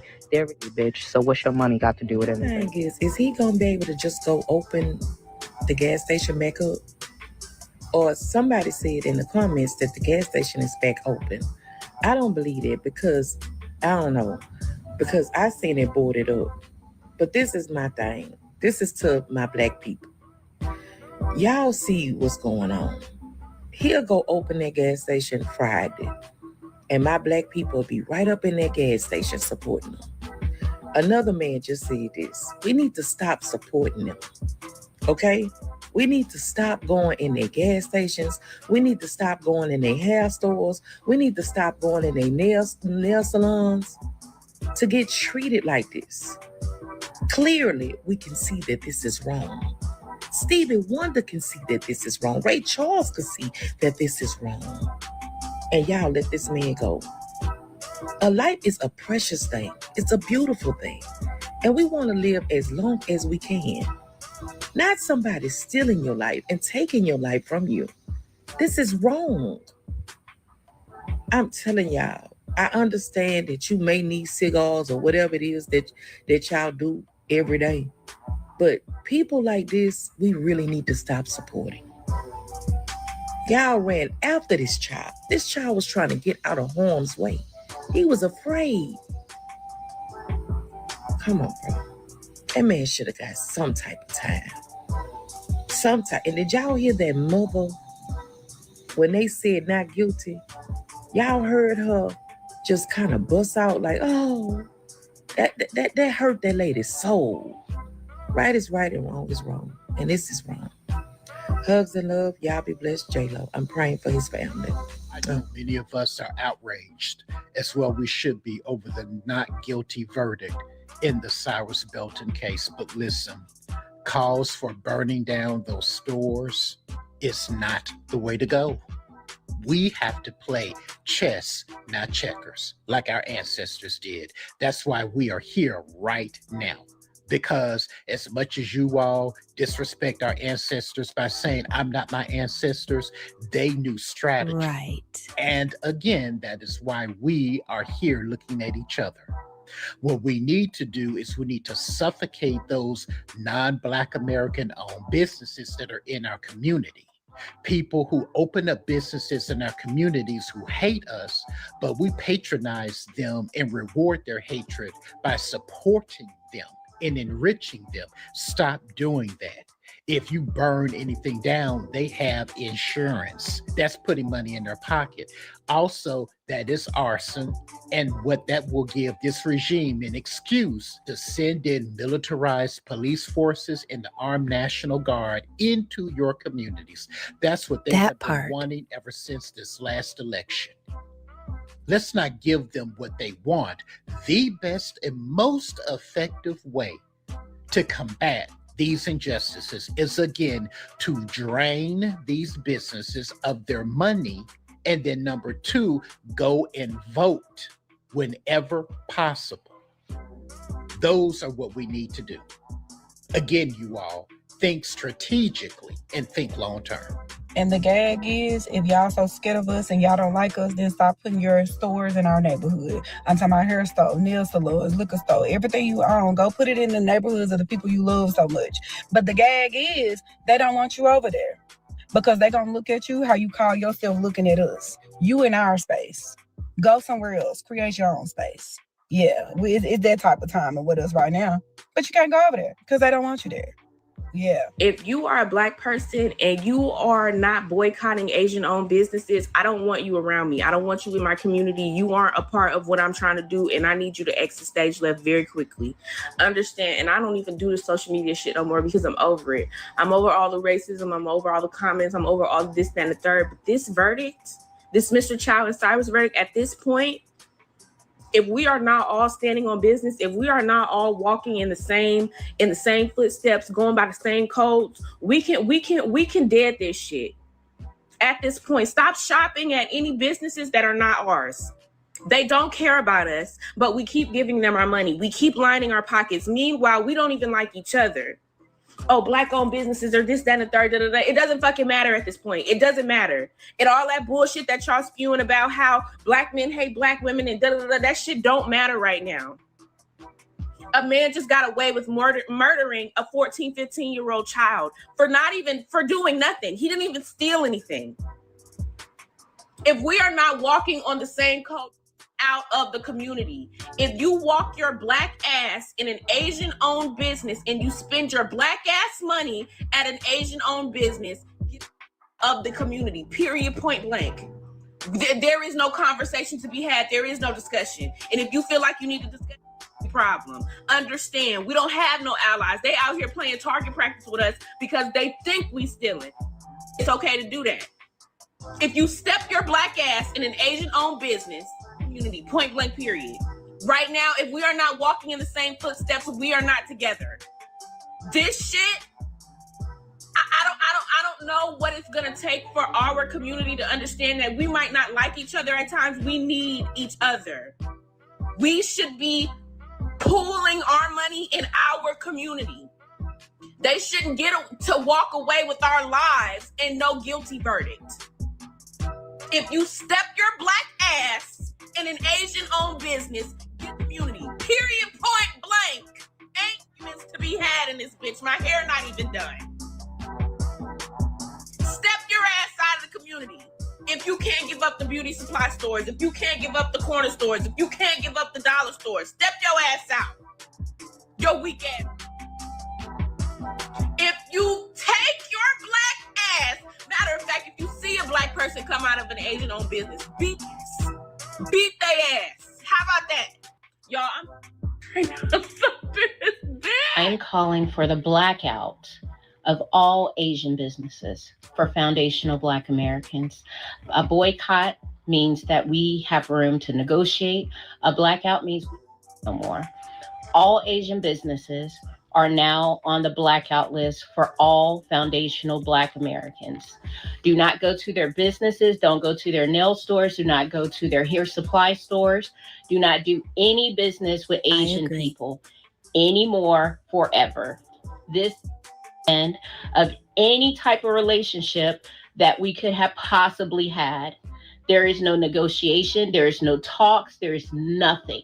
They are our ops. They enemy, and you will treat them as such. I agree with other creators who are saying that if you really care about Cyrus and what happened to Cyrus, you will stop going into their stores. Low racial self-esteem is why you keep frequenting their business. Your black dollars bought the gun that killed that boy. Your black dollars bought the bullets that went into that boy.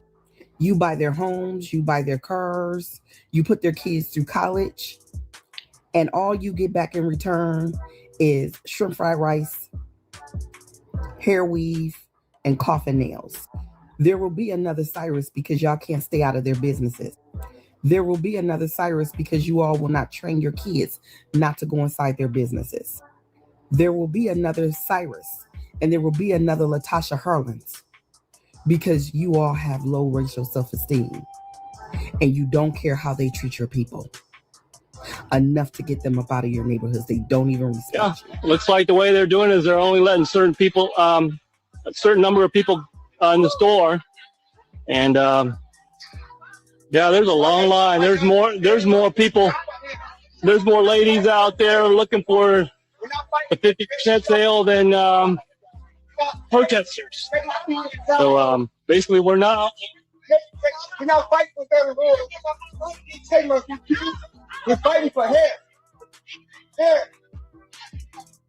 Nobody got my head.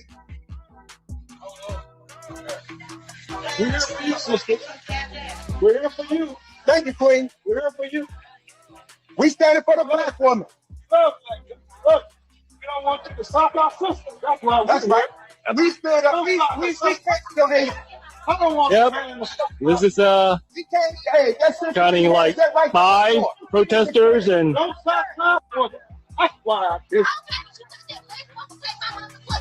we didn't try to take the phone. Sister, you should not run over there. Did you not?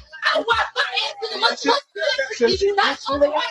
You was wrong. You was wrong. You was wrong. You was wrong like this to me. You was wrong like this to you.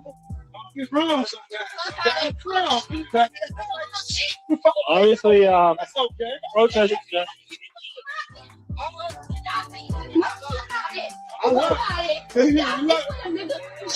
We saw you walk over there. So, he just like Mr. Q. You followed our sister out the store. Yes, ma'am. I helped you. Nigga, you ain't help shit. I was helping you. I was helping you. Did you help? I was helping you. Did you help? I agree with a lot of what they were saying, and many were on point. I can see the hurt on their faces and feel the pain about what happened to Cyrus Carmack Belton. It's the reason they're calling for a boycott. This is why Black people are furious. The community is not just reacting to one verdict. They are reacting to a pattern. Once again, we have a Black child dead, shot in the back while running, with video, with a coroner's report, with a long history of over-policing and over-killing Black bodies. And the system still finds a way to say, no crime here. People watched Cyrus's family break down in court as that not guilty was read, and then had to hear the defense frame this killing as simply a father protecting his son, as if Cyrus wasn't somebody's son too. Black people are angry because we know how this would look if the roles were reversed. A 14-year-old black boy shoots an older Asian store owner in the back over some water bottles. We are not getting reasonable doubt. We are getting life, fast. The rage is about the double standard. When a black child is killed, suddenly the system discovers nuance, sympathy, and excuses for the shooter. I also side-eyed a few people that said to stop going to their businesses only for a little bit, and I don't agree with that at all. We should boycott them forever.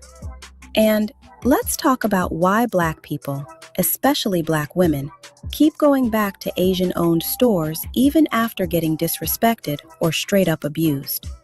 First, a lot of these spots are planted right in our neighborhoods on purpose. They're close, they're stocked, and for many sisters who don't have a car or extra time, that's the only realistic option. It's not always, I love this store. It's, this is what I've got.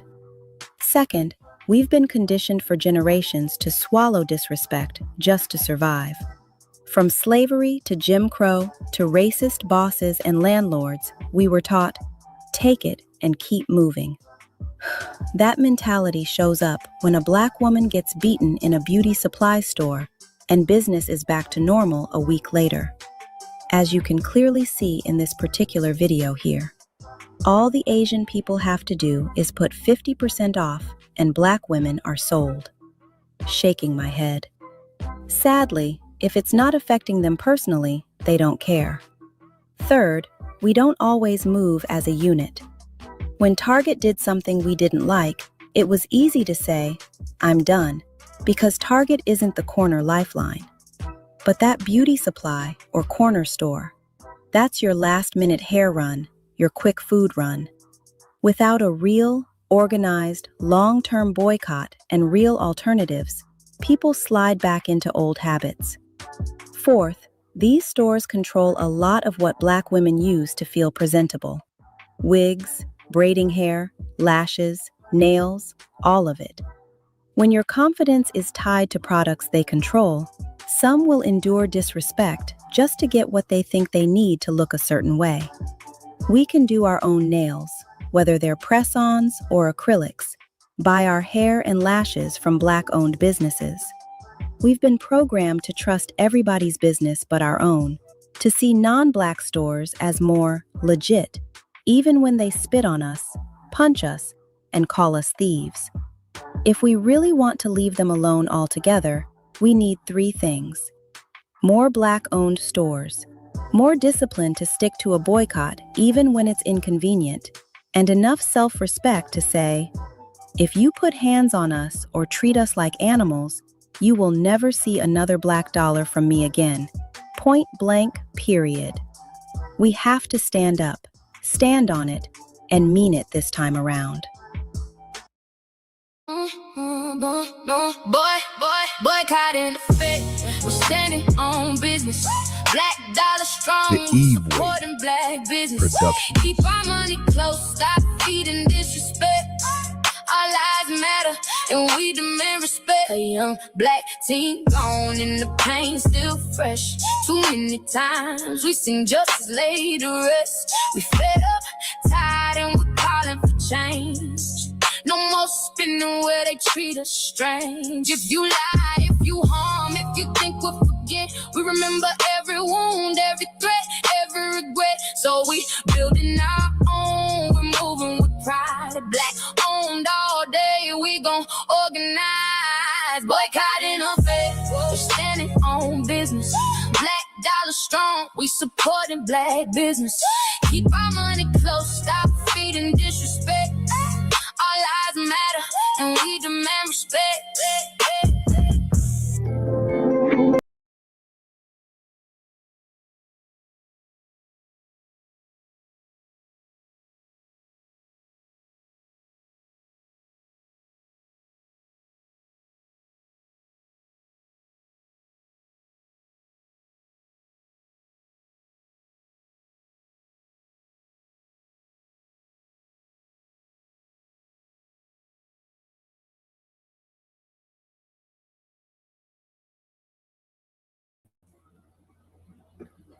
I'll let you hear this Asian guy.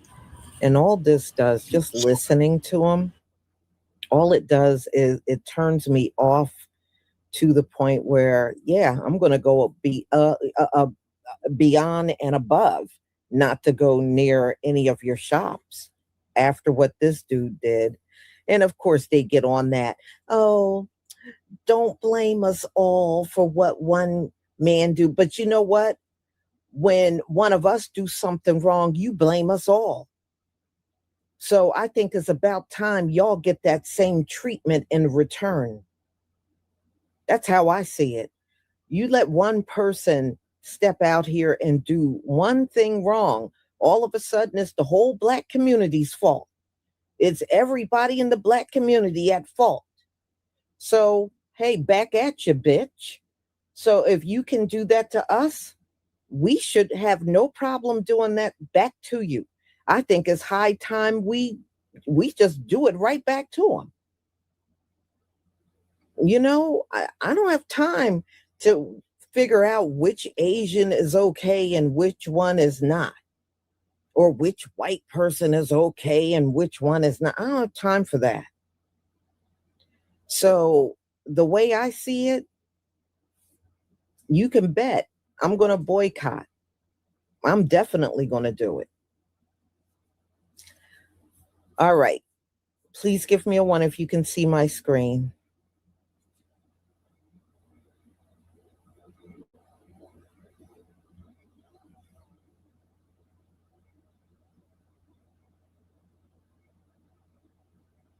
Thank you.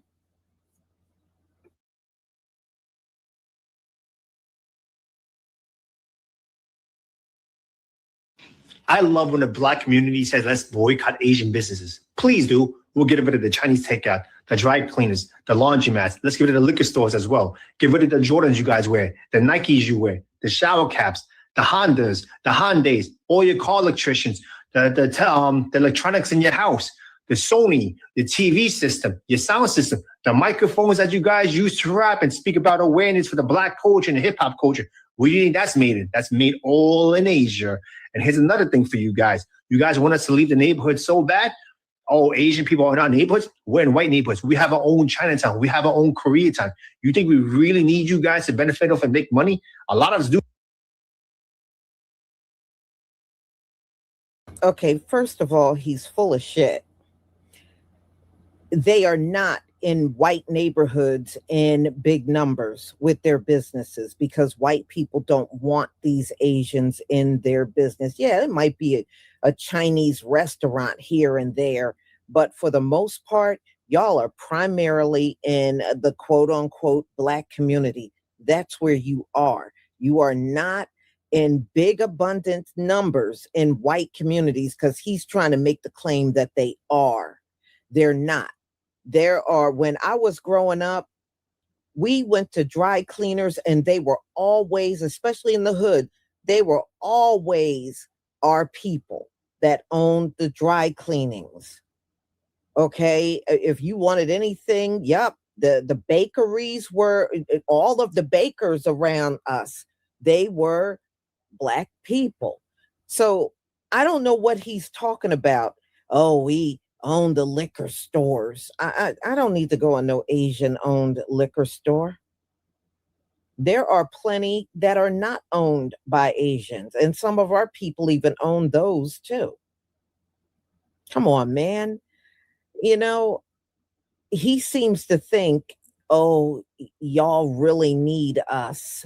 You know, y'all need us. No, as far as I'm concerned, you can all pack up and go back to China or wherever the hell you came from.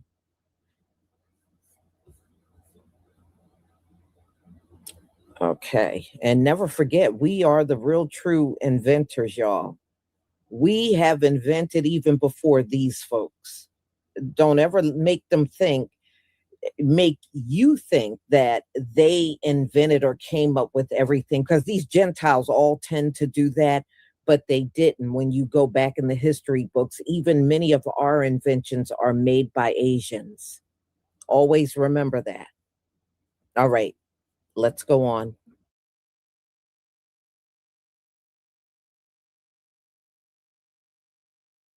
do go to college as well. You're being outworked by immigrants who barely speak English, and you're not embarrassed? Go to the bank, start your own businesses, and deal with your own people. I want to see your own women get on their hands and knees and do pedicures and manicures and deal with nasty ass attitudes, okay? First of all, y'all are not outperforming us. And that's another lie many of you immigrants are telling. You are not coming over here and outperforming us. You are coming over here. Some of y'all are getting paid $10 an hour, $11 an hour, okay? And as far as education, there is no one more educated than Black women up in here. So y'all can go somewhere and sit down, for real. All right? That's a load of bullshit. We don't have nothing to be embarrassed about, because you're not coming over here outperforming us. The only reason why you have more is because this white society up in here allows you to have more. That's all. That's all. But see, the system is rigged. That's why they have been fighting like hell to keep us down at the bottom the whole time. And so people like you can just walk in the door and get any opportunity. See, just like you get an unfair opportunity even in the courts, we're seeing that too. So when one of us are eliminated by an immigrant, these folks want to let the immigrant go. So no, you got an unfair advantage up in here. But if we level out this playing field, we'll even run past you Asians too. Make no mistake about it. See, these white people have always been in fear of us rising above them since Black Wall Street. But trust me, level the playing field just for 1 year. We'll sell right past you Asians too. You watch.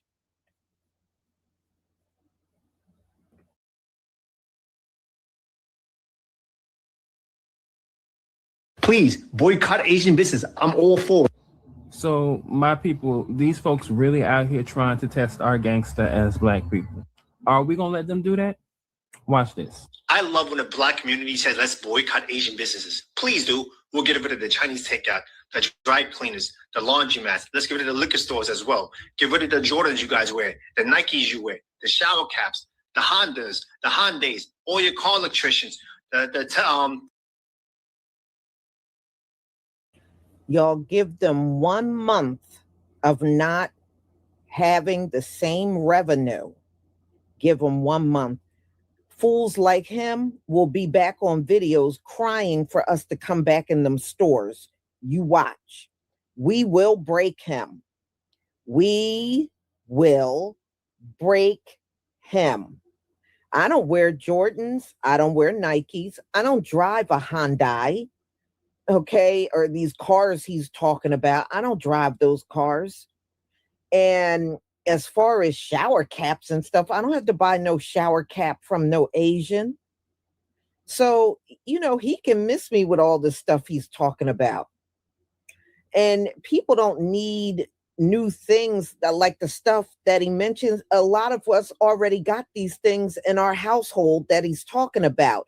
And if it's not broke, you don't need to go out there and run and get another one of anything if it's still in working condition. I mean, come on, man. You're going to have to do better than this.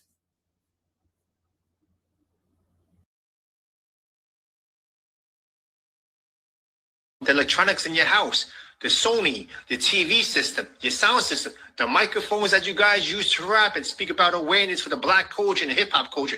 Where do you think that's made? That's made all in Asia. And here's another thing for you guys. You guys want us to leave the neighborhood so bad? Oh, Asian people are not neighborhoods? We're in white neighborhoods. We have our own Chinatown. We have our own Koreatown. You think we really need you guys to benefit off and make money? A lot of us do go to college as well.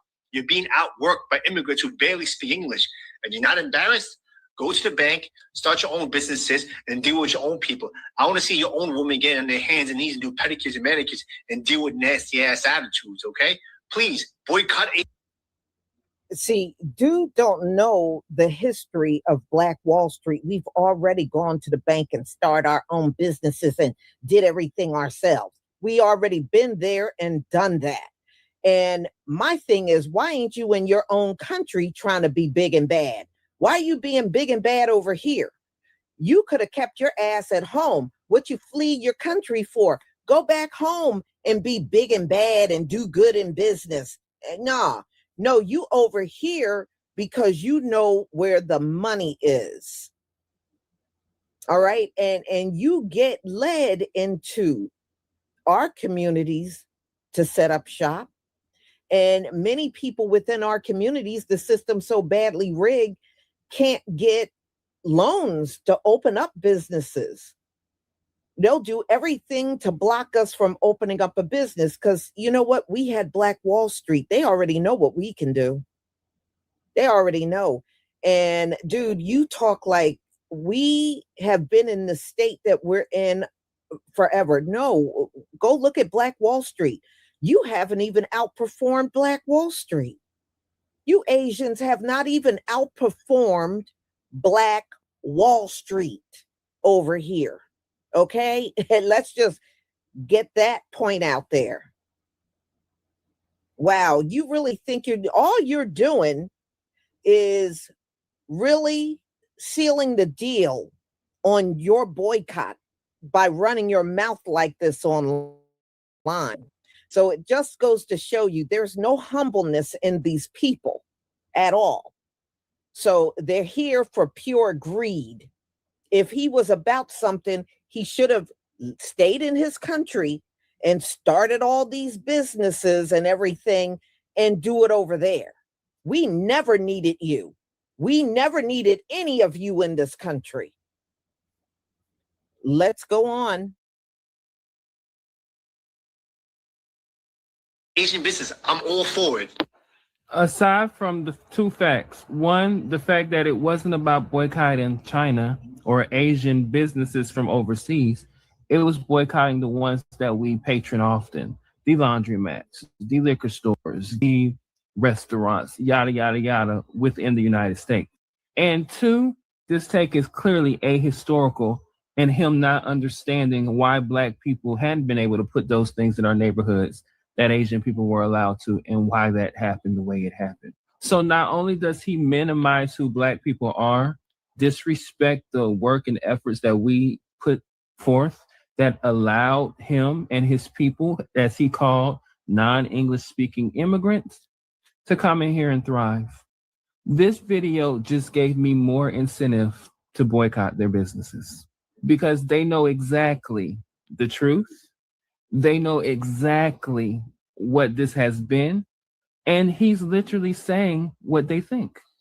Therefore, I am even more motivated to not walk my Black ass in any of their Asian establishments. Because like I said, they know. They also know the games that this country has played between us and them and against Black people through our history. Watch this. And white people join this conversation. And by conversation, I mean the conversation that my community and the Black community are having right now in regards to what happened to Cyrus and how Cyrus was murdered by someone in my community. And I just want to say, I am happy that y'all are on the right side of history because great. But also, I am not willing to let y'all join this conversation and do what y'all did during the Stop Asian Hate thing. Because the truth of the matter is, what happened during Stop Asian Hate was that the majority of the people who were harming my community were white people. And y'all chose to scapegoat the Black people. Y'all did. And created tension between my community and the Black community. And now you're hopping on to this conversation, this issue that your community created, by the way. Your community created this fucking system. And you have the nerve to come into this conversation and try to scapegoat Asian people, try to make it seem like it's all of us who... So they are well aware of the propaganda mission and campaign against us. They are well aware of the racism that Black people face. They are well aware of this system. This is not new to Asian Americans. Nevertheless, time and time and time again, we are treated a certain way in their establishments. Time and time again, we experience disrespect when we are literally keeping their livelihoods going. The guy in the first video didn't seem to think so, so he needs to get evidence that that's true. And not to mention, in this particular situation with the Cyrus situation, that Asian guy, Rick Kim, was a nuisance to those Black people. He had already shot and harmed Black people before.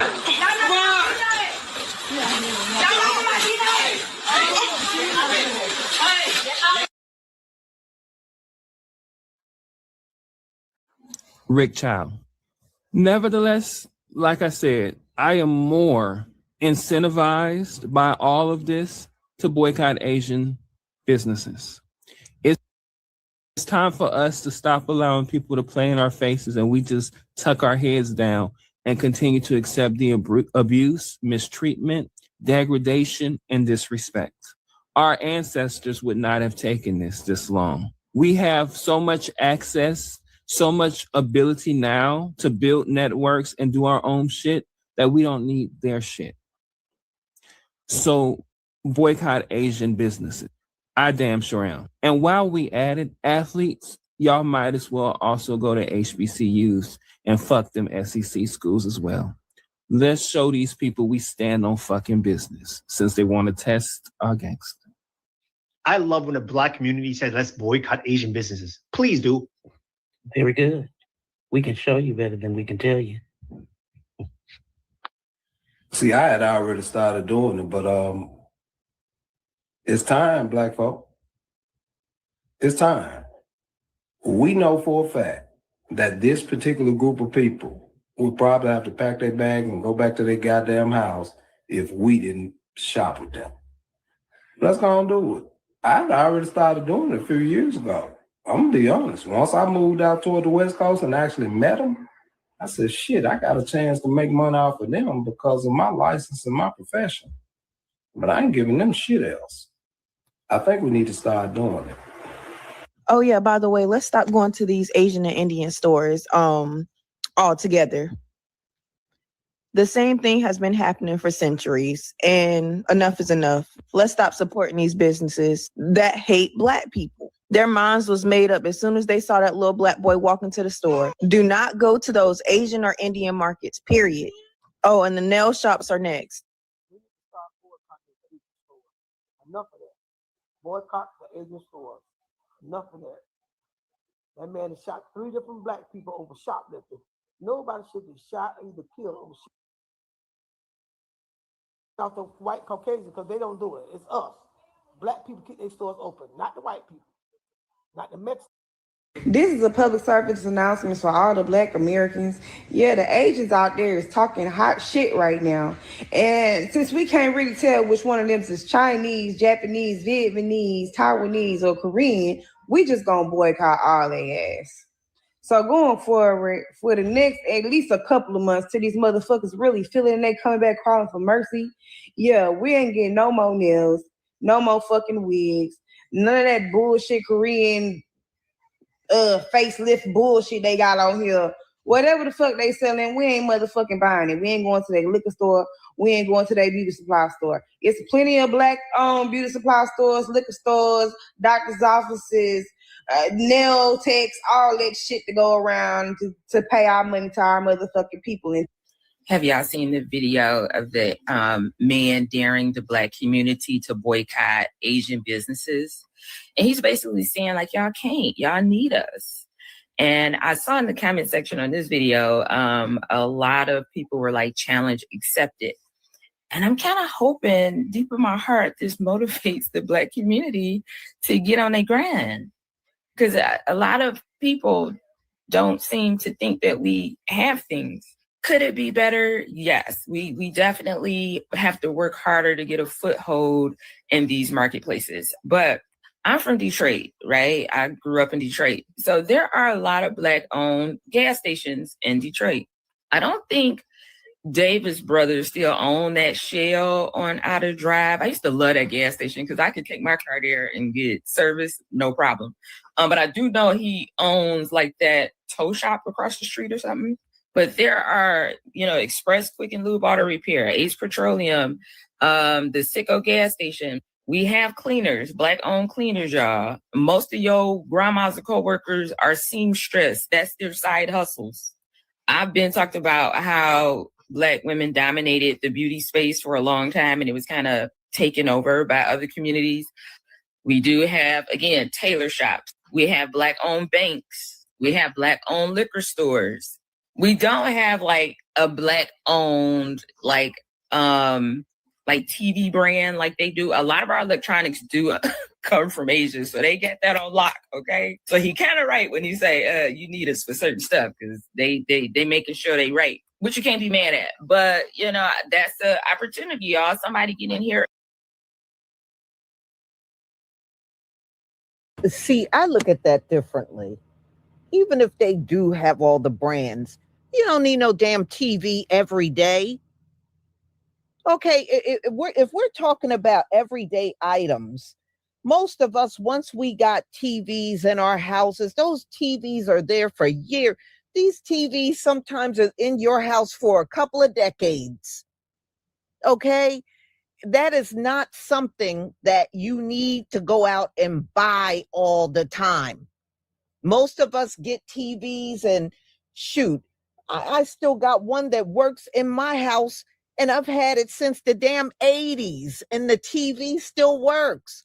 So we don't need that stuff every day. Even if he's nailed, well, we got this brand. Yeah, you might have it, but we don't need that every day. For real, we really don't.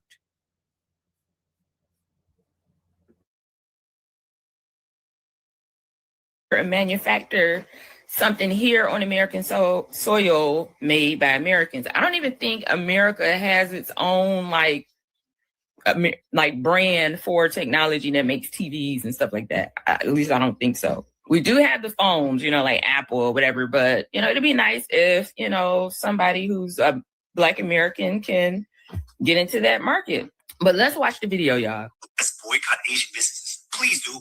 We'll get rid of the Chinese takeout, the dry cleaners. Basically, all the employees are Black people. So because it's a share, it's a, publicly traded company. Well, I don't think Ford is. Is Ford? I think Ford is. But they want to invest back in them companies because they get a share of that money back. So it makes sense, right? But it would be nice to have like a Black American owned car situation. So Black community, are you embarrassed? Like he said. Now, I don't know what he's talking about. Like they go to college, like we go to college too. We have big CEOs and high positions for high companies, but unfortunately, a lot of those brands aren't like global brands at this moment. Remember, at the moment. Unfortunately, we hear a lot of videos like this from a lot of immigrant communities here in America. So how do we step in the game and step our game up? We're in it. It's just a lot of times the perception of us is, You know what? I know this sister means well. I really, truly know she means well. We ain't in no competition with these Asians. We're just saying we're not buying their goods. We're not going to go in their stores and patronize them. That's all we really do with these folks anyway. We just, we were patronizing some of their restaurants and stores and stuff like that. All we're saying is we don't have to patronize them and we're going to boycott them. She kind of talking like we're in some direct competition with them. It ain't that kind of party, girl. We're just boycotting. You're going way too deep with this. That's all I'm saying. She going way too deep. It's just a boycott. We ain't got to have no manufactured cars and all that stuff that she's talking. You're trying to get into direct competition and we're talking about boycotting. Boycotting. boycotting, okay? Let's not run off the rails.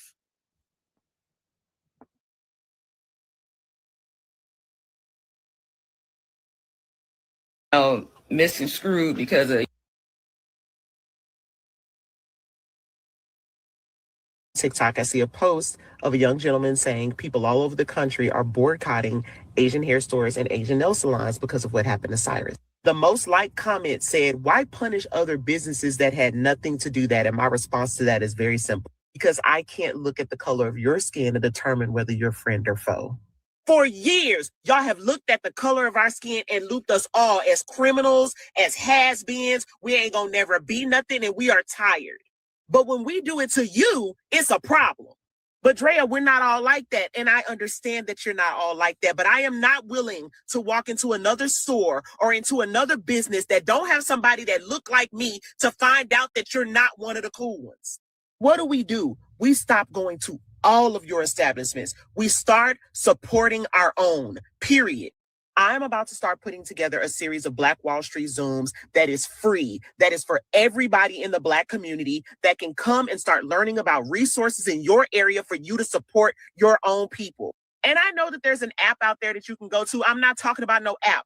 I'm talking about real conversations, real people that you can connect to in your area. We are boycotting Asian-owned businesses. We will no longer be patronizing Asian-owned businesses because it's dangerous. You never know. They might think that you picked up something in their business and you walk out of the store, you don't have anything, but they might think that you did and shoot you. Hello, everyone. It's Sheena with the Sheena Monet Movement. I hope you're having a good day. So I've been seeing all over my social media accounts, upset people angry because the Asian man got off and he didn't get charged with murder after he killed a 14-year-old Black child in South Carolina.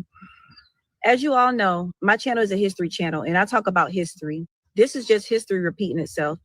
I don't know if many of you have heard of the 1991 incident where Latasha Harlan, 15-year-old Black girl, was killed by an Asian woman. The Asian woman owned a business and Latasha was accused of stealing orange juice and running out the door. And the Asian woman shot her in the head over orange juice. This is just history repeating itself.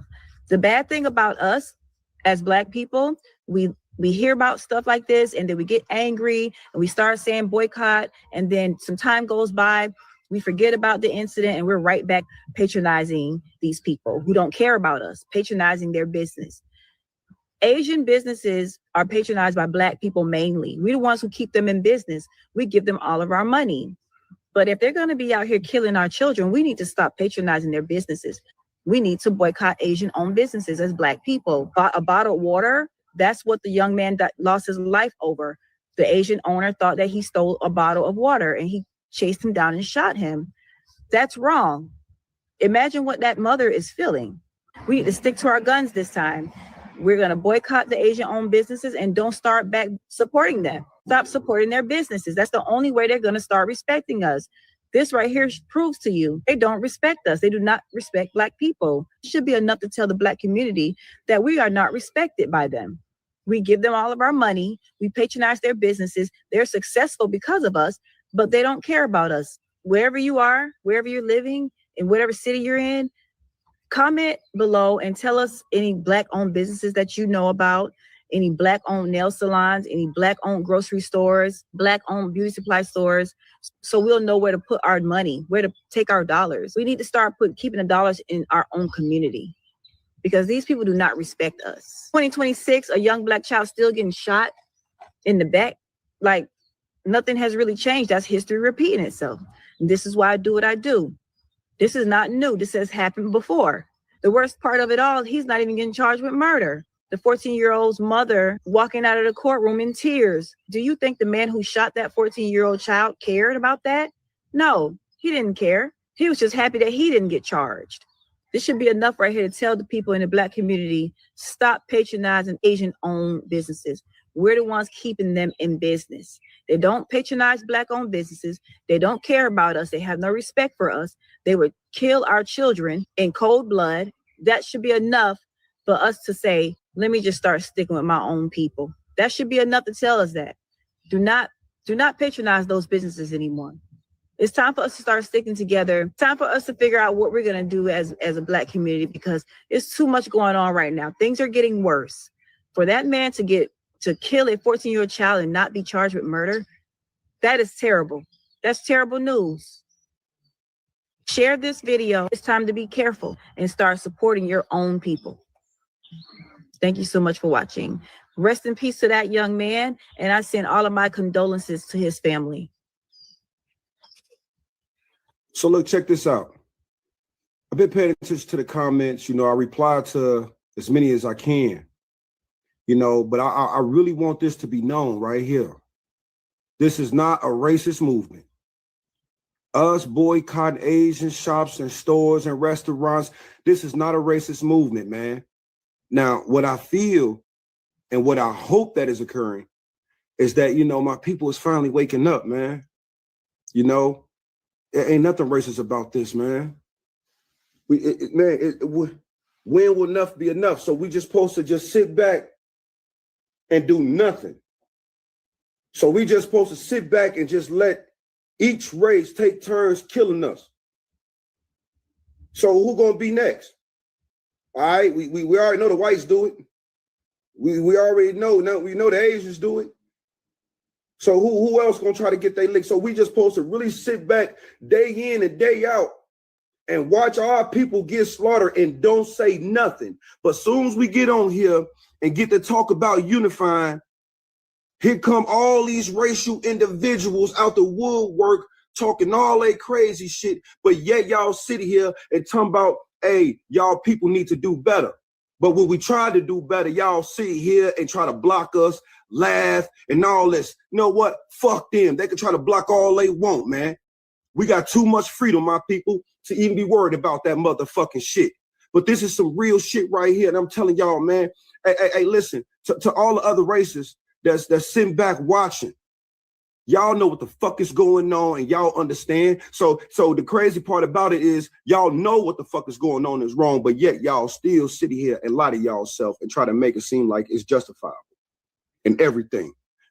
That's a mental illness on your part. Don't get up on here and try to clown us and clown me because I'm trying to bring my people together, you know, in a peaceful manner and try to better us. You feel what I'm saying? Because y'all sit here and y'all complain. Look how the kids are acting. Look what they doing. Look at their behavior. Well, you know what? You're right. Motherfucker, you right. Ain't nobody saying you ain't wrong. I see the shit my people out here doing, just like you see the shit your people out here doing. So why don't we do this, bro? Why don't every race focus on getting they shit together, getting they people in order, writing they self, and then how about we all pick a leader and we all meet in the middle and discuss how we gonna make this shit a better place. But for right now, oh man, listen, I'm letting you know right now, man, hey, a demonstration must be showed, man. We must demonstrate, bro. That's a fact. So yeah, we gonna sit here and we gonna boycott these shops, these Asian shops, these Asian restaurants, all that. We gonna do more than that. You know what I'm saying? And they gonna feel it because we they number one consumers. But we gotta find a way to take a stand. Do y'all want us to be this way or y'all want bloodshed? Nobody want no bloodshed. Who the fuck want to kill and who the fuck want to die?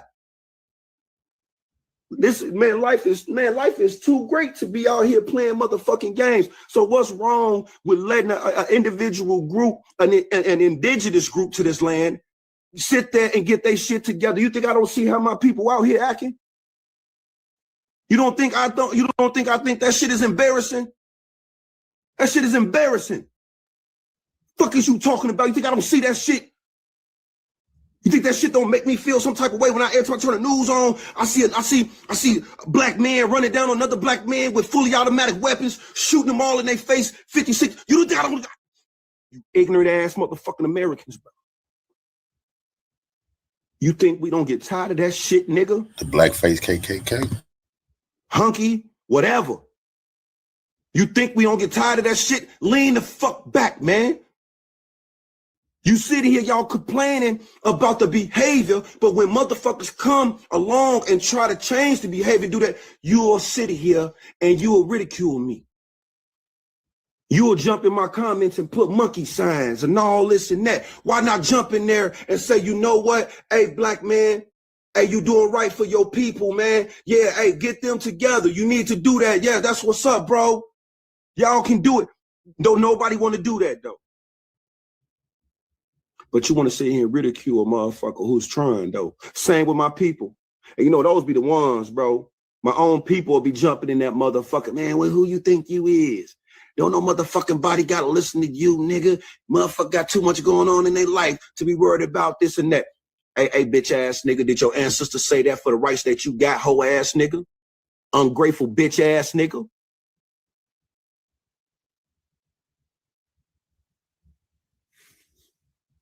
We got to get this shit together, people. I ain't gonna lie, this shit's embarrassing. We better than this, man. We better than this, man. We need the men, get in y'all kids' lives, man. Men, stay in them households, man. Stay controlling them households, man. Guide your seed, man. Women, guide your seed. Guide your little female, guide your little queens. I don't see how the fuck y'all, no, let me break it down to y'all, bro. Do y'all really sit back and look at us and how we be acting? I don't give a fuck how y'all feel to my uncle. Ain't no Uncle Tom over here, bitch ass nigga, so you better watch your mouth. And I can speak on my people if I want to, ho nigga. But like I said, you think I don't see this shit? That shit embarrassing, y'all. Every time you look around, motherfuckers all out here loud, obnoxious, tearing shit up, man. I ain't gonna lie, that shit clown shit. Walk around this motherfucker half naked and shit. Women control y'all motherfucking daughters.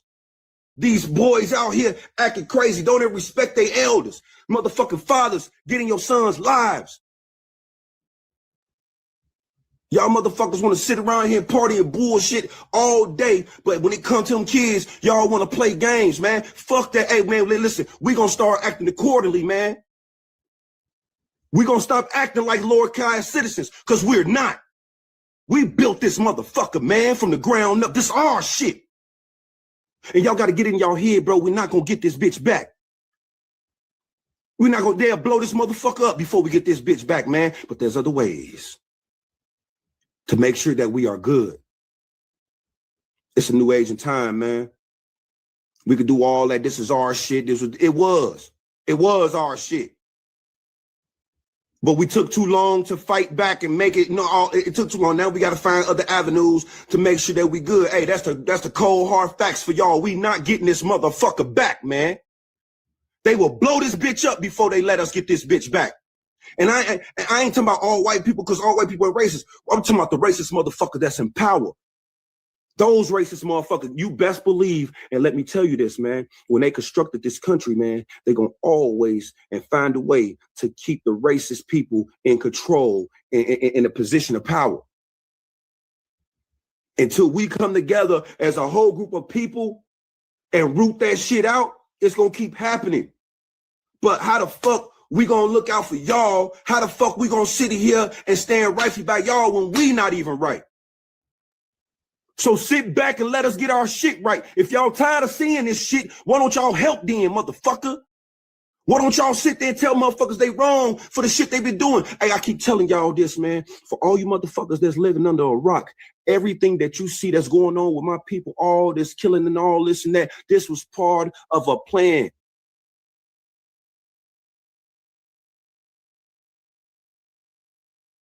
Okay. I mean, he's saying a lot of good things, but it's kind of long-winded.